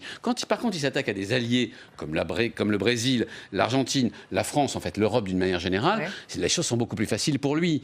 Il peut, vous savez, handpicking, c'est-à-dire il peut cherry picking, il peut choisir comme ça quelques produits phares, les taxer rapidement, y compris sur des sommes énormes, et il le dit lui-même, ça rapporte des sommes fabuleuses aux États-Unis. Et créer un peu de panique d'ailleurs. Et c'est dans ce contexte que s'est ouvert un sommet de l'OTAN où les sujets de friction ne manquent pas. Là non plus, les tensions sont notamment parties d'une phrase choc d'Emmanuel Macron sur l'Alliance qu'il estime, je le cite, en état de mort cérébrale. Propos qu'il maintenu ce soir, qu'il a bel et bien confirmé, qu'il assume complètement. C'est le président français qui est en état de mort cérébrale, a répliqué le président turc Erdogan. Emmanuel Macron s'est montré très insultant, nous a dit Donald Trump. Vous l'avez compris, l'heure n'est pas au mot doux. Alors, ces tensions sont-elles pour autant insurmontables? Je vais vous poser la question dans un instant. On va d'abord aller en salle des conférences, puisque Fanny Conquier est aux côtés d'Olivier Cigolotti, vice-président de la Commission des Affaires étrangères au Sénat. Olivier Cigolotti, le sommet de l'OTAN s'ouvre dans un climat de tension. Que peut-on attendre de ce sommet? Est-ce que malgré tout, ça peut aboutir à des discussions constructives? Écoutez, nous l'espérons. Je pense effectivement que ce sommet va être l'occasion d'un échange entre les différents alliés qui traversent une période difficile. Ce sera très certainement l'occasion de réaffirmer l'intérêt de cette structure dont on va fêter les 70 ans et peut-être d'apaiser les tensions entre les États-Unis, la France et la Turquie qui effectivement ont différentes raisons suite à des petites phrases, d'avoir quelques difficultés. Oui, justement, il y a une petite phrase d'Emmanuel Macron qui a mis le feu aux poudres. L'OTAN est en état de mort cérébrale. Qu'en pensez-vous de cette petite phrase? Je pense que l'OTAN était en situation de fragilité avant effectivement que le président de la République n'ait cette petite phrase. Je crois que lorsque l'on a d'un côté des États-Unis qui, sans concertation pratiquement aucune, annoncent le retrait de leurs forces, lorsque l'on a de l'autre côté la Turquie qui joue un rôle un peu paradoxal entre l'incursion d'Ankara dans les territoires kurdes, entre l'acquisition de missiles antiaériens russes, je pense qu'il est difficile d'avoir une parole et une parole unique au sein de l'OTAN. Mais est-ce qu'Emmanuel Macron a eu raison finalement de prononcer cette phrase un peu choc, mais qui a le mérite de relancer les discussions? À mon sens, je pense qu'il était nécessaire qu'il y ait un électrochoc. Et le sommet de l'OTAN qui s'ouvre aujourd'hui va être l'occasion de vérifier l'impact de cette petite phrase et de l'électrochoc pour que cette structure, qui jusqu'à présent avait toute la légitimité, puisse perdurer malgré les tensions internationales. Alors quels sont les enjeux justement? Redéfinir la stratégie, redéfinir qui sont les ennemis? Quels doivent être les enjeux de ce sommet de l'OTAN? Alors, il faut se rappeler que nous ne sommes plus au lendemain de la guerre froide, que l'OTAN fête ses 70 ans, que les alliés ont une autre vision aujourd'hui, effectivement, des tensions internationales. Il faut surtout qu'il y ait une parole politique forte, qu'il y ait une cohésion au sein de l'ensemble de l'Alliance Atlantique. Et il faut que ce sommet soit l'occasion de réaffirmer cette parole politique et qu'il y ait peut-être un peu plus de cohésion et un peu plus de portage dans les paroles des uns et des autres. Merci Olivier Cigolotti d'avoir répondu à mes questions. Merci. Merci beaucoup Fanny. C'est aussi ce que disait Christian Cambon ce matin dans la matinale. C'est les mots forts d'Emmanuel Macron finalement créer un électrochoc et c'est presque tant mieux. Qu'est-ce que vous en pensez Patrick Martin-Génier? Alors est-ce que c'est un électrochoc? Ça l'a un peu électrocuté lui-même parce que finalement il a été bien seul, il a été désapprouvé. Si vous voulez, on n'avait pas besoin de prononcer cette expression, qu'on veuille relancer, qu'on veuille avoir une réflexion sur le rôle stratégique de l'OTAN, c'est tout à fait légitime, à propos notamment de la Turquie, mais est-ce qu'on avait besoin de faire cette réflexion proposition? Aurait-elle eu lieu s'il n'y avait pas eu les mots chocs d'Emmanuel Macron? Non, mais réflexion, ça veut dire quoi? Premièrement, cette expression a eu lieu dans un contexte un peu maladroit, juste au moment où le secrétaire d'État américain rencontrait Angela Merkel pour fêter les 30 ans de la chute du mur de Berlin. Or, l'OTAN a joué un rôle essentiel dans la stabilité de l'Europe. Donc, ce n'était pas très adroit politiquement de faire ça ce jour-là. Est-ce que ça a été calculé en termes de communication? Je n'en sais rien. Et ensuite, je pense que c'est erroné parce que depuis la fin de la guerre froide, l'OTAN est quand même intervenue. Elle est intervenue notamment dans les États baltes, en renforçant la présence dans les États baltes, en faisant toujours attention. En ex-Yougoslavie, elle a été un moment extrêmement important. Elle a toujours été présente, donc elle n'a pas été en état de mort cérébrale, elle a été extrêmement opérationnelle, cette OTAN, et donc c'était un peu injuste cette critique. Maintenant, qu'il veuille effectivement qu'on réfléchisse sur l'avenir et la stratégie de l'OTAN dans les 20 ans qui viennent, c'est tout à fait légitime. Je ne pense pas pour autant qu'il fallait prononcer cette expression qui a été désavouée à la fois par Angela Merkel et ses alliés, mais également hier par le secrétaire général de l'OTAN. Et qu'il assume pourtant ce soir encore à Londres. Bien sûr qu'il ne peut qu'assumer, si vous voulez. Mais ce qui est fascinant quand même, c'est que je rappelle que lors des précédents sommets de l'OTAN, c'est Donald Trump qui était la tête de Turc, si je puis me permettre cette expression, à ce moment, puisque c'est une des puissances contesté ou qui pose un problème au sein de l'OTAN, c'est bien la Turquie. C'était Donald Trump qui servait de tête de Turc, et on se souvient de cette photo de Donald Trump tout seul, les bras croisés, avec l'ensemble des leaders le regardant, essayant de le convaincre. Ça, c'était il y a quelques années. Et aujourd'hui, Donald Trump, à cause de cette petite phrase, peut se permettre de dire que c'est pas lui, mais c'est Emmanuel Macron, le golden boy de la politique européenne, qui aurait insulté, qui aurait gravement insulté l'OTAN. Donc voilà pour le point de diplomatie, c'est un peu raté cette affaire. Deuxièmement, effectivement, vous l'avez dit, il a fâché Angela Merkel. Pour fâcher Angela Merkel, reine du pragmatisme et de la compromission, il faut vraiment y aller très fort. Je rappelle ce qu'elle a dit. Je suis fatigué et du compromis. Pas de la compromission. Oui, du compromis. Je suis fatigué d'avoir recollé les morceaux de vaisselle que vous avez cassés. Et ça, elle le dit en s'adressant à Emmanuel Macron. Donc, en fait, je pense que c'est ce que ça révèle, c'est probablement d'une part la frustration d'Emmanuel Macron, qui a l'impression d'être seul, par exemple, à se battre au Sahel, et que l'OTAN, ni l'OTAN, ni même l'Union européenne n'est là pour l'aider. Ça, je peux comprendre ça. Et autre part, sa frustration aussi vis-à-vis de l'Allemagne, parce que c'est pas là, on est arrivé à un point culminant d'invective entre les deux pays.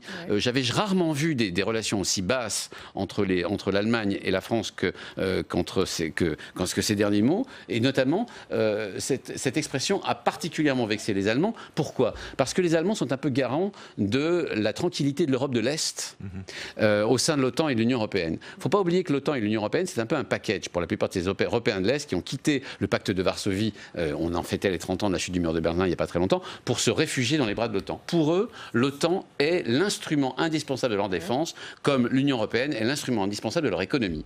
Et donc, quand Emmanuel Macron attaque l'OTAN bille en tête, ou quand, par exemple, il refuse à la Macédoine le droit même de candidater à l'Union européenne, il blesse les Allemands, il blesse les Européens de l'Est et inutilement. Je pense à la Pologne, grand pays d'Europe de l'Est, qui, elle, c'est de quoi elle parle quand elle parle de la Russie, et n'aime pas beaucoup qu'Emmanuel Macron, essaye de trouver des moyens de se rapprocher de la Russie, en fait, en la Russie remettant en cause l'OTAN. Prête à coopérer avec l'OTAN. Bien sûr, un OTAN affaibli, c'est la Russie toujours prête. Le ministre des Affaires étrangères polonais qui expliquait qu'Emmanuel Macron était irresponsable en ce moment-là d'avoir des propos pareils et surtout d'avoir une attitude pareille alors même que la Russie est en ce moment, on va dire, à l'attaque stratégiquement. Sauf que vous l'avez dit, Anthony Bélanger, il y a cette Turquie qui se fournit en armes russes sans consulter, qui intervient en Syrie sans consulter. Ça, c'est vrai. Ce soir, Emmanuel Macron a d'ailleurs lancé des nouvelles attaques ce soir depuis Londres toujours. Elle travaille parfois avec des intermédiaires de l'État islamique, a déclaré le président français. C'est vrai aussi. Alors, faut-il se poser, oui ou non, la question de l'exclusion de la Turquie de l'OTAN? L'eurodéputé LR, François-Xavier Bellamy, n'a pas de doute, il était sur notre plateau. Écoutez. Faut-il exclure la Turquie de l'OTAN et définitivement lui fermer la porte de l'Union européenne? Bien sûr, évidemment. Et d'ailleurs, il me semble que la situation actuelle l'impose plus que jamais. Pour ma part, j'ai toujours été opposé à l'entrée de la Turquie dans l'Union européenne. Je pense que c'était une fiction absolue. Et je crois qu'il est temps, enfin, nous l'avons dit d'ailleurs tout récemment au Parlement européen, de fermer la porte de ces négociations absurdes. Donc Patrick Martin-Genier, la question commence sérieusement à se poser. Oui, alors là, il y a un gros problème avec la Turquie, et d'ailleurs, je pense que ça explique en partie l'expression OTAN mort cérébrale. Il n'aurait pas dû, mais il y a véritablement un problème avec la Turquie, il faut le dire, et le président de la République sur ce point a raison. Un État stratégique, membre de l'OTAN, qui se permet d'acheter des matériels antimissiles aux Russes, ne peut plus faire partie de cette alliance, parce qu'il va partager des secrets militaires, des secrets techniques, technologiques avec la Russie, naturellement, pour ce matériel. En tout cas, on peut l'en soupçonner. On peut l'en soupçonner, et donc c'est grave ce qu'il fait. Et donc c'est contraire à la solidarité avec l'OTAN, et donc il faut effectivement prendre des sanctions. Si ça continue. Mais j'ai entendu ce matin dans la conférence de presse, j'ai entendu en conférence de presse Donald Trump dire il est formidable, Erdogan. Il est formidable, il a fait des choses très bien avec nous, notamment dans la lutte contre l'État islamique. Et donc aujourd'hui, ça pose effectivement un problème. Qu'un État puisse décider de façon unilatérale d'envers une partie au prétexte d'aller combattre des terroristes, alors qu'on sait très bien qu'il veut plus ou moins éliminer tous les Kurdes qui sont considérés comme des ennemis de la nation turque. Ça, c'est grave aujourd'hui, et on doit, à mon avis, mettre ce problème sur la table, car c'est véritablement un problème politique, c'est un problème humanitaire, et c'est un problème stratégique pour l'OTAN. Moi, je pense l'inverse. Je pense que d'abord, d'une part, c'est voir à courte vue que de vouloir exclure la Turquie aujourd'hui de l'OTAN. La Turquie a toujours été... Non, au moins des sanctions sanctions, pas nécessairement exclure, mais qu'il y ait effectivement... Des sanctions contre la Turquie, soyons sérieux. La Turquie a entre les mains les clés de deux grands problèmes qui se posent à l'Union européenne. D'une part, son accès à les Dardanelles, enfin l'accès au détroit, qui est un problème éternel, l'accès donc éventuellement de la Russie aux mers chaudes. Ça, c'est un premier problème stratégique et militaire. Et puis deuxième problème, l'immigration, tout simplement. Elle retient entre ses raies presque 2 millions, plus de 3 millions de réfugiés syriens. Non. Je dis simplement qu'il y a une vie après Erdogan. Et on a bien vu récemment qu'il y a une vie après Erdogan. Il a commencé à perdre les élections sérieusement. Il y a une crise économique sur place qui est en train de remettre en cause la façon dont il gère lui-même la Russie. La Turquie qui reste malgré tout un pays démocratique, et que quand on est une grande alliance stratégique militaire, il faut penser au-delà même des personnages qui la représentent aujourd'hui. Comment être sûr que le prochain dirigeant, quand bien même il y aurait une vie après Personne n'est sûr de rien, mais l'importance stratégique de la Turquie est fondamentale. Et avant de se poser la question d'exclure la Turquie ou de faire des sanctions, il faut se poser la question de savoir de l'intérêt qu'il y a à avoir dans une alliance atlantique autre chose que des Européens, autre chose que les Occidentaux, et en l'occurrence une puissance aussi importante et stratégique dans cette région-là que la Turquie. Mais est-ce que l'aspect stratégique doit permettre de passer sous le boisseau, en quelque sorte, les Kurdes qui sont opprimés par ce régime depuis longtemps? Parce qu'on sait très bien, attention, le PKK c'est un organisme terroriste, mais le HDP, le Parti démocratique du peuple, et ont une représentation politique à la Grande Assemblée nationale turque. Ce sont des gens qui sont opprimés, qui sont arrêtés. Mais c'est pas une question qu'il faut poser à l'OTAN. Non, c'est pas une question qu'il faut poser à l'OTAN. Oui, d'accord. Vous pouvez envisager des sanctions en dehors du cadre de l'OTAN. Vous pouvez quand même maintenir. Monsieur Bellamy parlait de l'Union européenne, donc effectivement. L'Union européenne, tout le monde sait bien que c'est fini pour le chose. Et il est vrai, vous l'avez dit, il y a un chantage à l'immigration. Il a effectivement menacé par Erdogan de laisser passer des millions de réfugiés de nouveau. Mais tout cela n'est pas acceptable. Je suis d'accord avec vous pour dire qu'il y a un après Erdogan, et pour l'instant il est là, et il faut être très très vigilant sur ce point, car c'est vrai que la Turquie est une entièrement avec vous, mais je dis que l'OTAN n'est pas le stratégique. lieu où discuter de sanctions éventuelles, économiques éventuelles. Ben si, parce qu'il se désolidarise complètement de l'Alliance Atlantique en achetant des missiles soviétiques russes. Une chose sont nos intérêts stratégiques et militaires, ce dont doit s'occuper l'OTAN. Une autre chose est la façon dont il gère, et dont il opprime, effectivement, vous avez raison, la partie kurde de sa population, la façon dont il gère, y compris cette fameux chantage à l'immigration. Et ça a à voir avec l'Union européenne. Ne confondez pas les sujets, ne les confondons pas. La Turquie reste un allié indispensable, aussi bien au Moyen-Orient qu'en Europe. Dès qu'il s'agit de parler de Russie, dès qu'il s'agit de parler de Proche-Orient, dès qu'il s'agit de parler de flanc sud, de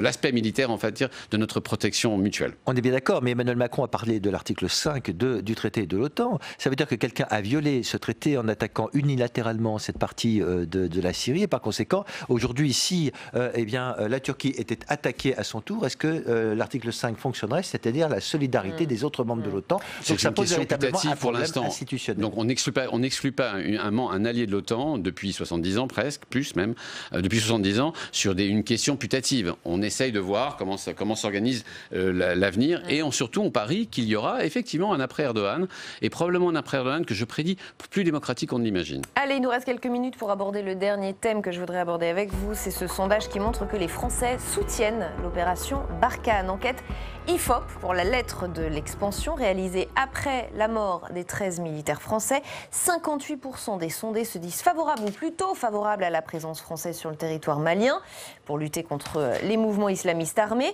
En mars 2013, ils étaient 59% à soutenir cette intervention des forces armées françaises au Mali. C'est stable, malgré la mort des 13 militaires français. Ça vous surprend, Tony Bélanger? Non, parce que les Français sont très sensibles, d'une part, à la valeur, à la bravoure de leurs militaires, parce qu'on ne peut pas ne pas être ému par la mort en si grande quantité, je veux dire, en si grand nombre de jeunes militaires français qui ont fait leur devoir sur place et qui sont morts pour la France, clairement. Donc les Français sont, on va dire, groupir derrière leur propre armée, et c'est bien comme ça. Maintenant, ça ne m'empêche pas de se poser la question de savoir si les missions de la France, en tout cas de l'intérêt de la mission de la France au Sahel. J'essaie de réfléchir avec ça, avec notamment Claude Guibal, qui est la correspondante de France Inter, qui a fait un remarquable reportage au Burkina Faso il y a quelques temps pour France Inter. Et c'est vrai que la question se pose pour deux raisons. La première, c'est que ça commence furieusement à ressembler à l'Afghanistan, cette affaire. C'est-à-dire que ça fait un petit moment quand même que les Français sont passés de l'opération coup de poing, ça c'était en 2012, quand il s'agissait de débander les djihadistes qui essayaient de rejoindre Bamako et d'en finir avec l'État malien. Et d'autres, le Bourbier, et d'autre part l'opération Barkhane qui consiste en fait à patrouiller dans le Sahel, cette fameuse région qui est aussi grande que l'Europe. Ok. Or, que voit-on? On voit qu'une partie des populations de ces pays commence elle-même à s'opposer à la présence de ce qu'ils appellent des troupes étrangères, qui est un euphémisme pour parler de la France. Français dehors, peut-on lire parfois? Bien sûr, et pour de bonnes raisons, excusez-moi, pour de bonnes raisons, parce que la France, ce n'est pas n'importe quel pays, c'est l'ancienne puissance coloniale. C'est ce qu'on a appelé la France-Afrique. Je ne suis pas en train de dire qu'il n'y a pas une instrumentalisation locale. Par exemple, il est vrai qu'au Burkina Faso, il y a bientôt une élection présidentielle, et que le président de la République actuelle instrumentalise un peu cette espèce de sentiment anti-français en disant, en essayant de surfer dessus. Bon. Je ne dis pas non plus qu'il n'y a pas beaucoup d'injustice à être dans cette façon de regarder. Mais la réalité, c'est que les militaires français en opération de police ou même de militaires dans cette région-là, ce n'est pas n'importe quel militaire. Donc on a raison de se demander si tout ça ne va pas se terminer comme en Afghanistan. Je rappelle que les États-Unis sont restés 17 ans en Afghanistan, ils y sont encore. C'est la plus longue guerre de leur histoire, qu'ils ont dépensé des dizaines et des centaines de milliards d'euros, des centaines de milliards de dollars, pardon, sur place, et qu'ils sont en France en ce moment de négocier avec les talibans une sortie honorable, avec les talibans. Donc personne ne veut que ça se reproduise pour la France. Il faut donc se poser dès maintenant les bonnes questions, de savoir comment faire pour que ça ne finisse pas en bourbier, pour qu'on ne soit pas éternellement présent sur place, même si certains le voudraient, parce qu'au fond, il y a aussi ça dans l'esprit, cette espèce de... Et surtout faire en sorte que cette intervention est une fin, est un début, un milieu, une espèce de ventre, ce qu'on est en train de vivre, est une véritable fin qui soit la réorganisation des armées sur place et leur professionnalisation. Et leur formation, oui. Oui, je m'associe tout à fait à l'hommage qui était rendu donc, à ces morts, naturellement, qui sont morts pour la France. Je pense que ce serait tout à fait utile que le Parlement crée une commission d'enquête pour faire un bilan sur cette opération Barkhane, les circonstances dans lesquelles d'ailleurs ces militaires sont décédés. Ça me paraît tout à fait important. Il faut que le Parlement soit associé, c'est une cause nationale, et qu'il y ait une sorte de bilan sur cette intervention Barkhane, car effectivement l'objectif c'était de lutter contre le terrorisme. Est-ce qu'aujourd'hui l'objectif est atteint ou en voie d'être atteint? J'ai vu qu'Emmanuel Macron, qui avait critiqué l'OTAN, a appelé précisément l'OTAN à venir à la rescousse. Est-ce que l'OTAN peut venir, l'Union européenne? Ça, c'est important. Il faudra faire un bilan. Et comme vous le dites, eh bien, la France n'est plus nécessairement bien accueillie sur le terrain. Et certaines, d'ailleurs, l'armée malienne a même elle-même été critiquée pour certaines exactions et pour éventuellement une certaine corruption. Donc il faudra faire le bilan sur tout cela pour savoir s'il faut continuer et appeler éventuellement l'Union européenne à la rescousse. C'est très important sur le plan politique, sur le plan... Et justement, pour l'hommage rendu à ces militaires qui sont morts pour la France, il y en a plus de 40 qui sont décédés. Et je crois qu'aujourd'hui, il est grand temps de faire un bilan pour savoir si on arrête ou si on continue. Il y a quand même une chose à savoir, c'est qu'il y a des dizaines, voire des centaines de militaires africains qui meurent aussi en Afrique en ce moment. Ils sont mal équipés, ils sont mal formés, ils sont envoyés à la boucherie, et ça dans des conditions absolument épouvantables. La première chose à faire, c'est vraiment les former, les professionnaliser, leur donner effectivement les armements dont ils ont besoin, et pas les envoyer comme de la chair à canon, se faire massacrer dans des culs de basse-fosse au fin fond de l'Afrique, face à des djihadistes qui, eux, n'ont aucun espèce de retenue de ce point de vue. Et on s'arrêtera sur ces images terribles. Merci en tout cas. Merci à tous les deux d'avoir participé à ce match des idées. La suite d'Allons plus loin, c'est notre grand débat. On va revenir sur le classement PISA, pas vraiment favorable à la France, vous verrez. Avant cela, petit détour par l'hémicycle du Sénat. Alice Bardot, on vous y retrouve. Les sénateurs continuent d'examiner les différents budgets et notamment celui de la cohésion des territoires. Et oui, Rebecca, et tout à l'heure, donc lors de l'examen de ce budget pour 2020, on a parlé notamment des aides au logement. Alors à l'approche de l'entrée en vigueur de la réforme du gouvernement, des sénateurs ont pris la défense des plus précaires. Alors pour rappel, au 1er janvier, les 13 millions de personnes qui touchent l'aide au logement devraient voir son montant changer sur leur compte bancaire, car les aides au logement seront calculées non plus sur les revenus d'il y a 2 ans, mais sur les 12 dernières derniers mois. C'est ce qu'on appelle la contemporanéisation des APL. Alors selon l'Union nationale pour l'habitat des jeunes, les moins de 25 ans en situation de précarité pourraient perdre entre 1 000 et 1 500 euros d'aide au logement par an. Cet après-midi, les sénateurs de gauche, mais aussi certains à droite de l'hémicycle, se sont fait plus ou moins le relais des associations étudiantes. Ils craignent l'impact de cette réforme sur les jeunes qui entrent dans la vie active et plus largement sur les plus précaires. On écoute Philippe Dallier, le rapporteur LR de ce budget pour le logement et pour la ville. Si cette réforme est justifiée dans son principe pour ceux qui seront très au-dessus des plafonds de ressources, sa mise en œuvre risque de susciter de très nombreuses incompréhensions chez ceux dont les revenus varient dans l'année et se situent à la marge du seuil de sortie du dispositif. D'un trimestre à l'autre, ils pourraient alors perdre le bénéfice de l'APL et peut-être en retrouver le bénéfice le trimestre suivant. Je crains, Monsieur le ministre, que nous soyons en train de créer une nouvelle trappe à inactivité. Cette mesure de rendement budgétaire va à coup sûr fragiliser les plus précaires.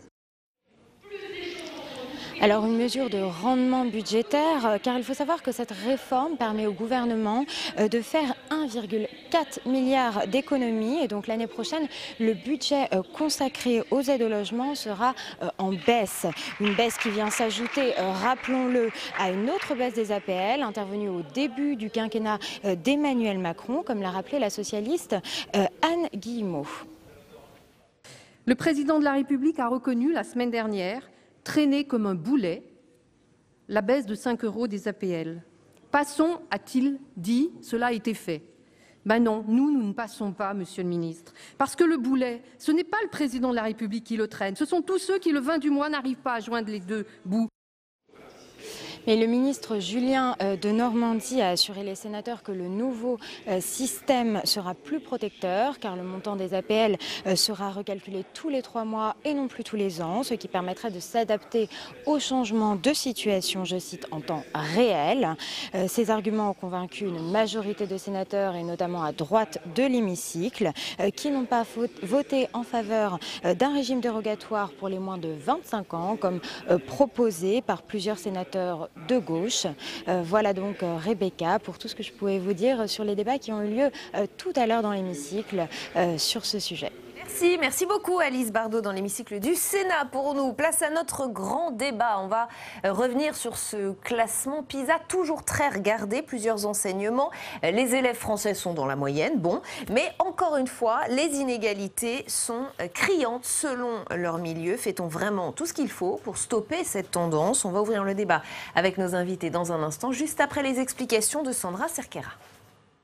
Les élèves français de 15 ans ne figurent pas parmi les premiers de la classe, mais ils se défendent. Leur niveau se situe légèrement au-dessus de la moyenne des 36 pays de l'OCDE, en lecture, en mathématiques et en sciences. Le résultat est stable par rapport à la dernière étude de 2009. Mais même si l'école française produit toujours de très bons élèves, elle reste l'une des plus inégalitaires au monde. Les élèves de familles défavorisées ont 5 fois plus de risques d'être en difficulté que ceux venant de milieux aisés, même si l'écart ne s'est pas aggravé. En termes d'égalité scolaire, nous faisons moins bien que le Royaume-Uni et le Portugal.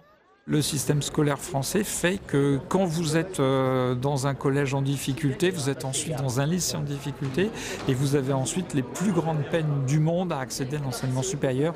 Il y a une espèce de trappe sociale qui fait que vous n'avez pas accès comme les autres à un enseignement de qualité et ça c'est un souci majeur. Pour le syndicat SNES-FSU, si les inégalités se creusent, c'est en partie parce que la France investit de moins en moins dans l'éducation. On est, par rapport au produit intérieur brut, au PIB, à 6,7% pour les dépenses d'éducation. Si on prend les années 80, on était à 1 point de plus de PIB, avec, on le sait, et c'est bien, une démocratisation, davantage d'élèves qui accèdent au baccalauréat, des élèves qui sont donc scolarisés, mais ça suppose qu'on se donne les efforts nécessaires en matière budgétaire pour justement travailler tout ce qui est formation des enseignants et conditions de travail. Autre enseignement de cette étude, les collégiens français manquent de confiance en eux et ont plus peur de l'échec. C'est sans doute dû à la relation que les élèves entretiennent avec leurs enseignants. 57% seulement des jeunes se sentent soutenus par leurs professeurs, contre 70% en moyenne pour leurs camarades étrangers.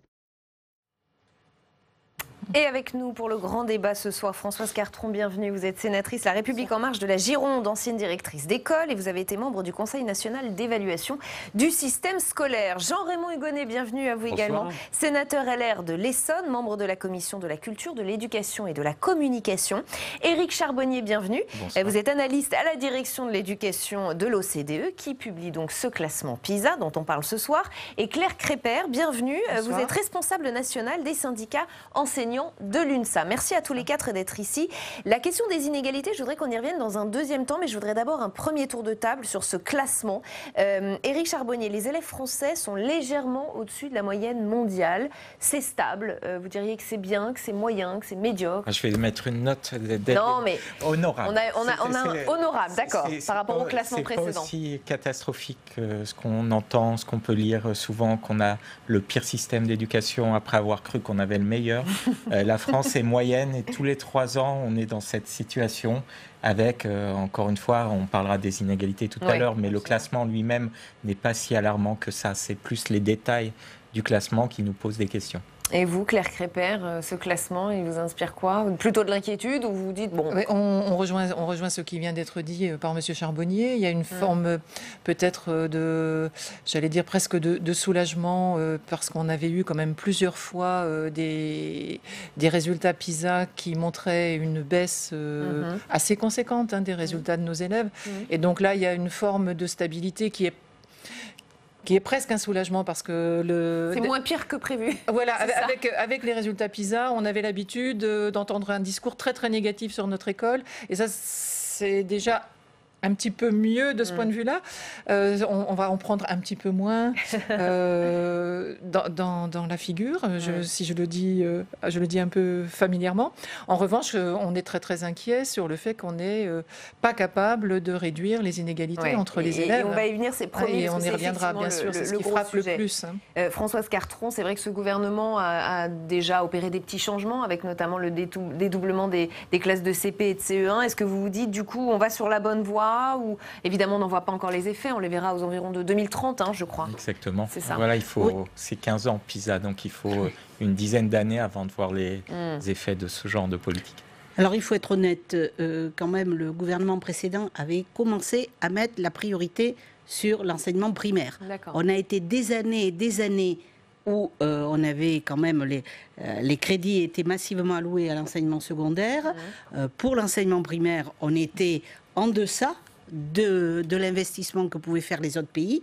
Là, depuis quelques années, on a inversé la tendance, on a mis priorité à l'enseignement primaire, et ça l'est encore dans le budget qu'on vient de voter. Ce gouvernement a attaqué à la fois aussi ce problème des inégalités, parce que le dédoublement des classes de CP, en priorité d'abord dans les quartiers dits difficiles, je pense que ça participe aussi de vouloir réduire ces inégalités dont sont victimes un certain nombre d'enfants du fait de leur milieu social. Mais, comme je dirais, comme on met des notes, alors moi je ne vais pas mettre de notes, je vais plutôt mettre des encouragements. En progression. Mieux faire.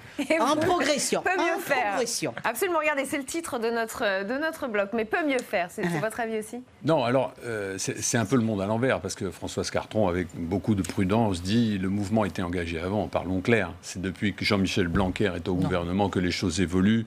Et enfin, nous avons, vous voyez, je ne peux pas être taxé d'être un suppôt du gouvernement, mais sincèrement, c'est depuis qu'il est là que les choses évolue, qu'on entend enfin les bons constats et qu'il semble qu'un mouvement soit... D'accord. Voilà. Maintenant, les classements, les sondages, vous savez que c'est comme le Ballon d'Or. Moi, je suis toujours un peu sceptique pour juger de l'éducation, ou plutôt de l'instruction publique, je préfère dire ça, dans notre pays. Je pense que c'est sur le terrain qu'on le voit, dans nos communes, dans nos départements. Et je fais plus confiance à ce que je vois, à ce que j'entends et ce que je perçois de la société et de l'école, du collège, du lycée, plutôt que le PISA. Chacun va analyser les chiffres, on peut leur faire dire ce que l'on veut. On ne va pas nous faire croire qu'en France aussi, nous sommes un pays attardé à ce niveau-là. Il faut et imposer les choses. Le gros point noir de cette étude concernant la France, ce sont les inégalités. On est dans le groupe des 4 ou 5 pays les plus inégalitaires. Un élève défavorisé a 5 fois plus de risques d'être en difficulté en lecture qu'un élève d'un milieu social élevé. C'est ce que nous dit l'OCDE. Avant de vous demander donc, ce que vous inspirent ces chiffres sur les inégalités, on va faire réagir Sylvie Robert. Elle est vice-présidente de la Commission de la culture, de l'éducation et de la communication au Sénat. Elle est en salle des conférences avec Fanny Conqui. Sylvie Robert, un des enseignements de cette enquête PISA, c'est que la France est parmi les pays en tête de classement en ce qui concerne les inégalités sociales. Comment est-ce qu'on peut expliquer ce résultat ? Oui, c'est vrai que les derniers résultats de l'étude PISA montrent qu'il y a une stabilité globalement de la France, ce qui est déjà quand même à souligner. Je crois qu'il faut commencer par là. Il n'y a pas d'amélioration. Oui. Il n'y a pas d'amélioration sur la question des inégalités. Et ça, vous avez raison, c'est extrêmement préoccupant parce que forcément, c'est la question de la promesse républicaine, presque de la méritocratie, où on voit que les enfants issus de milieux socio-économiques modestes, eh bien, ont vraiment beaucoup moins de chances de réussir que les autres. Alors ça, comment le faire et comment faire progresser finalement cette promesse-là? Je crois qu'il y a beaucoup de leviers. Et je voudrais quand même dire que cette étude PISA qui revient tous les 3 ans est fondée quand même sur des tendances lourdes.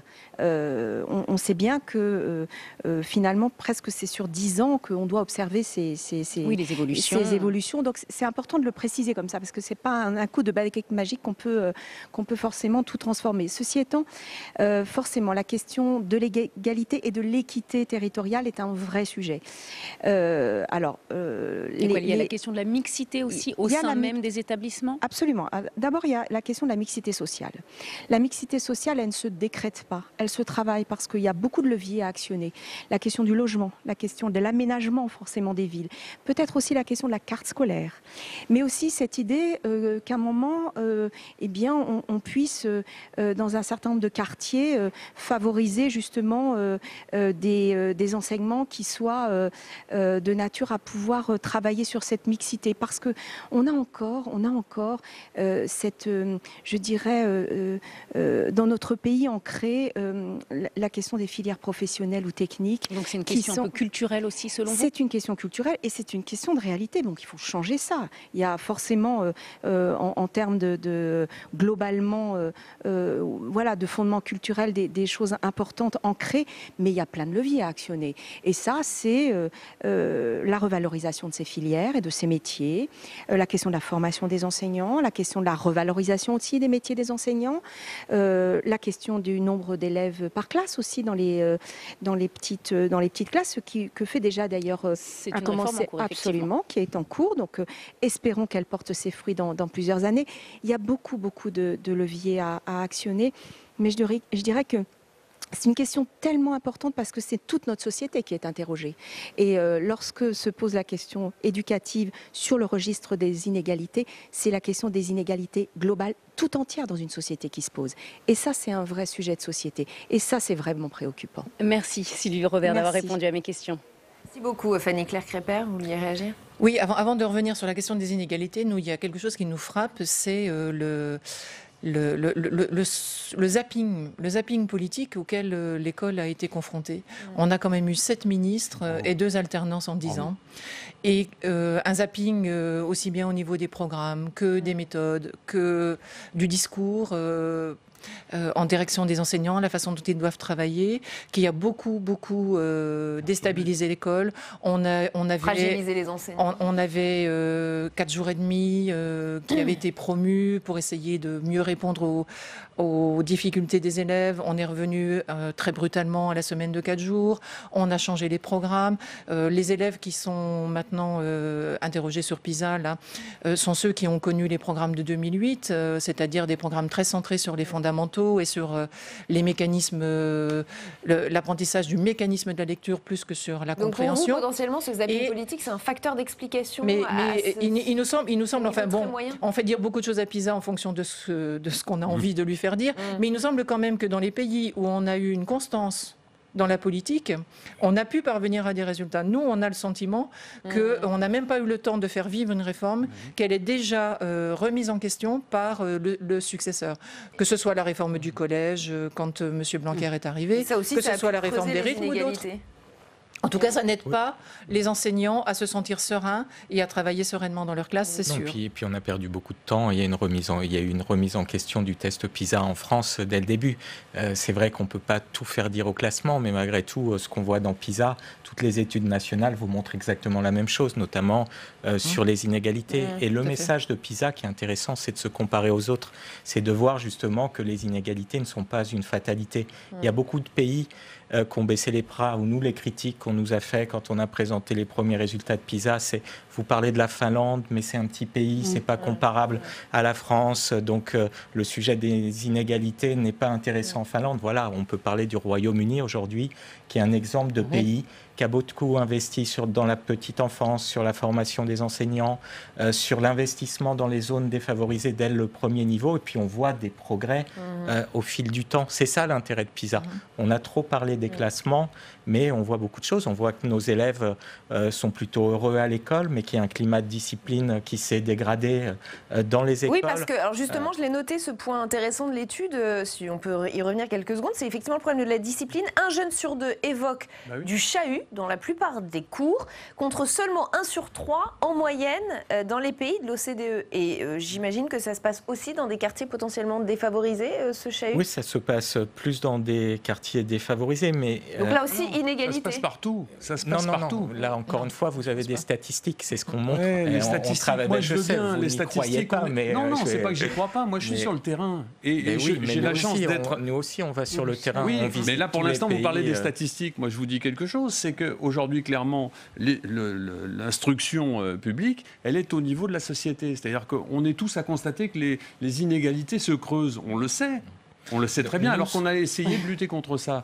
L'école est violente. Oui, elle est violente. Le fait religieux dans l'école... Mais un peu plus dans certains quartiers que dans d'autres. Bien entendu. Mais il ne faut pas croire qu'il y aurait des territoires sur lesquels la vie serait très belle. Non, détrompez-vous. Les territoires sur lesquels, y compris la vie... Ah ben, je peux vous le dire, où on voit depuis 18 ans... Mais heureusement qu'on est heureux majoritairement à l'école française, bien entendu. Sauf ce que je vous dis, sur 18 ans de mandat, j'ai vu des choses arriver au fil du temps qu'on ne voyait pas il y a 20 ans. Et ça, c'est incontestable. Sûr. Alors, la société d'abord a évolué. C'est pas la même qu'il y a 20 ans. Entendu. Donc, bien sûr, on n'avait pas les portables, on n'avait pas les réseaux sociaux, on n'avait pas tout ça. Mais moi, je crois quand même que si on ne s'attaque pas au problème fondamental, qui est la non-mixité sociale dans les établissements, on n'y arrivera pas.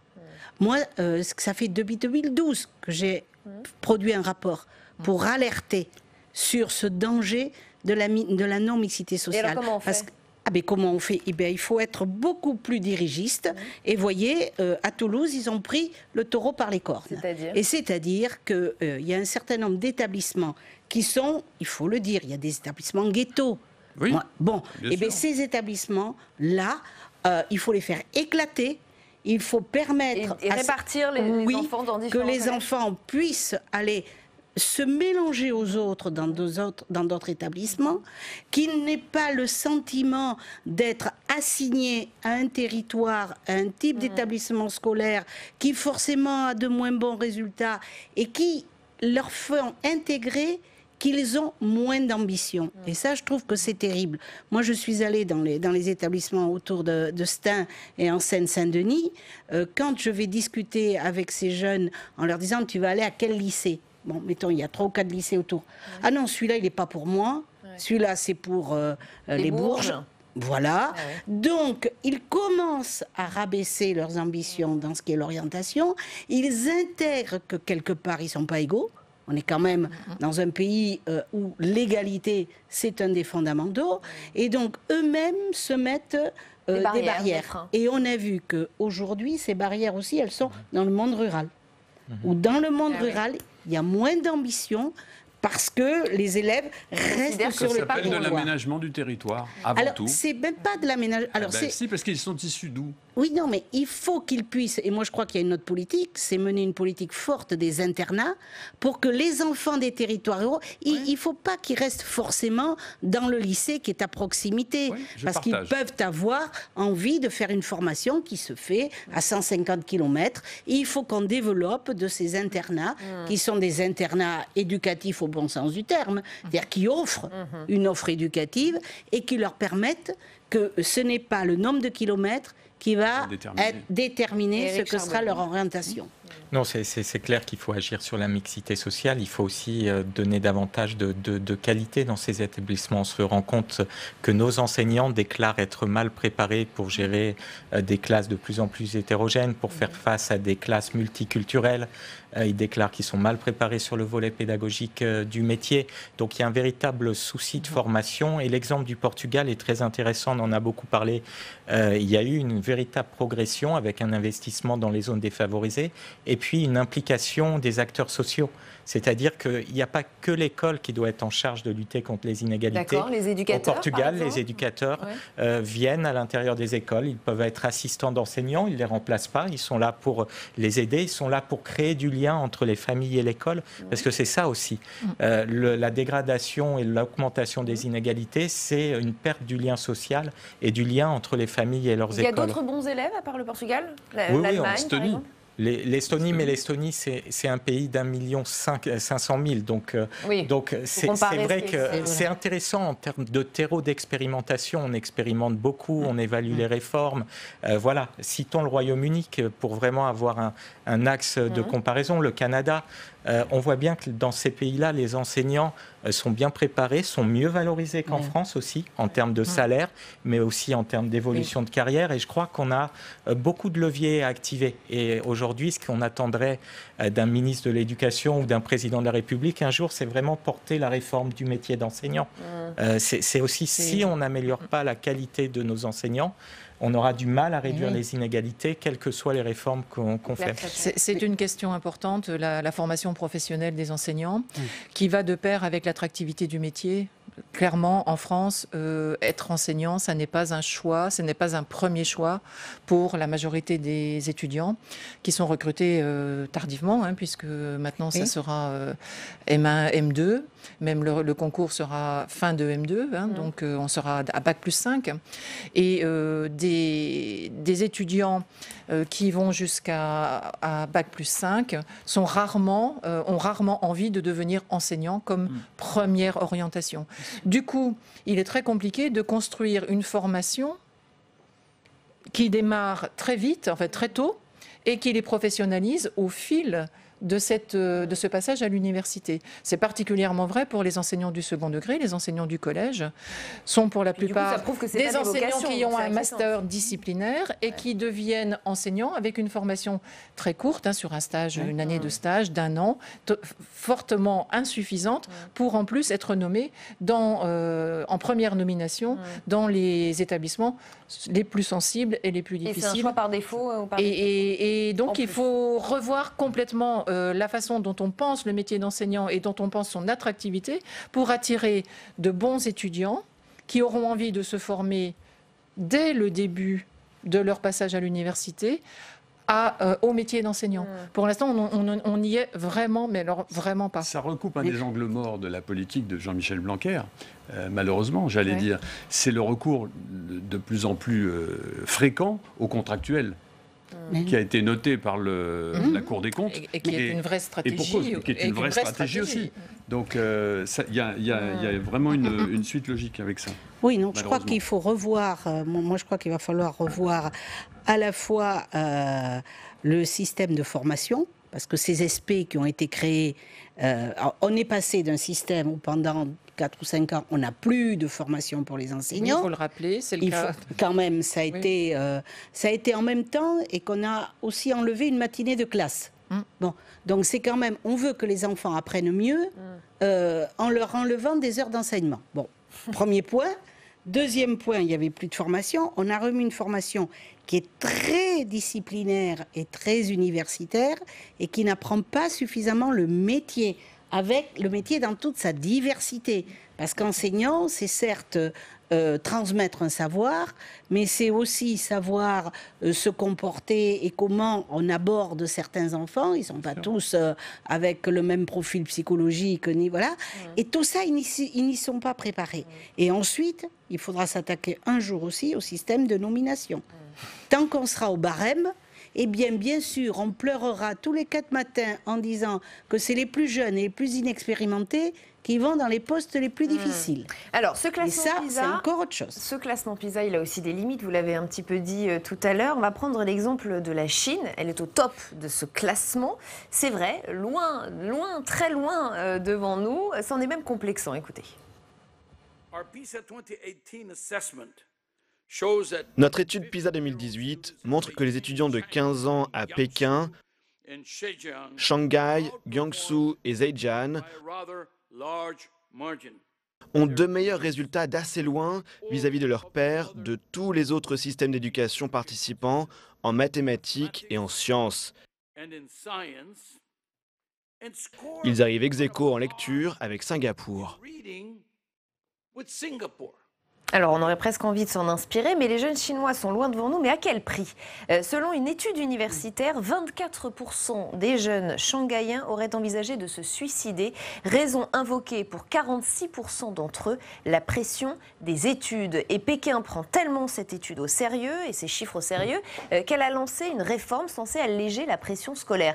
Ça fait réfléchir quand même, non, Éric Charbonnier ? Bien sûr, c'est quelque chose qu'on a redit aujourd'hui aussi. On a un volume entier sur le bien-être aujourd'hui. Il faut travailler sur le bien-être des élèves. Ouais, c'est pas le tout d'être bon. Mais... Voilà. C'est le cas aussi de la Corée, dans la même situation, qui réussit plutôt bien, mais avec des problèmes de bien-être des élèves. Et il faut investir pour l'épanouissement des élèves. Donc, dans ces pays-là, on révise les programmes, on y ajoute de l'art, du sport, on allège un petit peu. Parfois contre l'avis des parents eux-mêmes, hein, d'ailleurs. Oui, il y a un changement culturel qui doit s'exercer dans ces pays-là. Mais il ne faut pas non plus rejeter tout ce qui est bien dans les pays d'Asie. En Corée, les enseignants sont très valorisés. Quand un élève a des difficultés en mathématiques dans une classe, il aura le meilleur enseignant pour l'aider à rattraper son retard. Voilà, il y a des choses qui peuvent nous inspirer aussi. Mais après, en effet, en termes de bien-être des élèves, ces pays-là doivent s'améliorer. Et puis, ce n'est pas la Chine qui a été couverte, ce sont 4 provinces de Chine. Hein.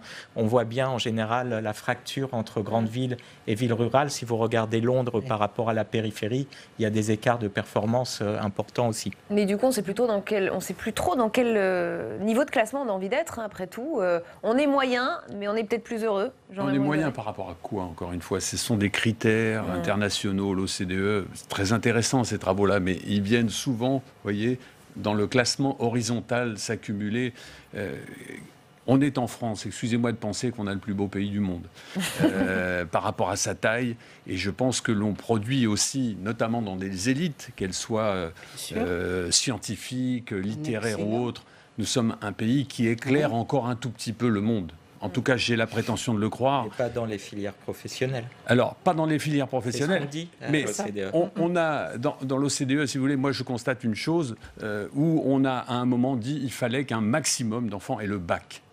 Voilà, ce qui est une erreur profonde et majeure. Aujourd'hui, il y a des centaines de milliers d'emplois qui sont des emplois intéressants et qui ne sont pas des emplois avilissants, qui ne sont pas remplis en France parce que tout simplement, on a fait ce complexe.